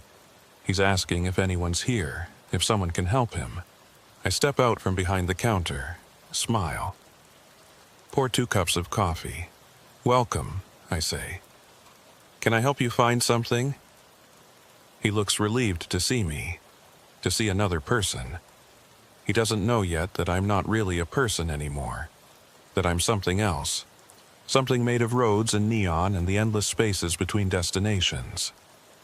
"My GPS isn't working," he says, "and I can't find the highway. I just need to get back on the road." I hand him a cup of coffee. The road is all around you, I tell him. You never really left it, and you never will. He doesn't understand yet, but he will. After a few visits, after a few loops, after he realizes he's been driving the same routes over and over, burning fuel that refills itself, chasing destinations that don't exist. He'll understand. They all do eventually. And when he does, I'll be here, ready to pour him that final cup of coffee, ready to welcome him home, because this is home now. For me, for him, for everyone who ever felt the pull of the road and couldn't resist. The route stop is always open, and we're always here, waiting in the spaces between, in the blue-white neon glow on the roads that never end, forever.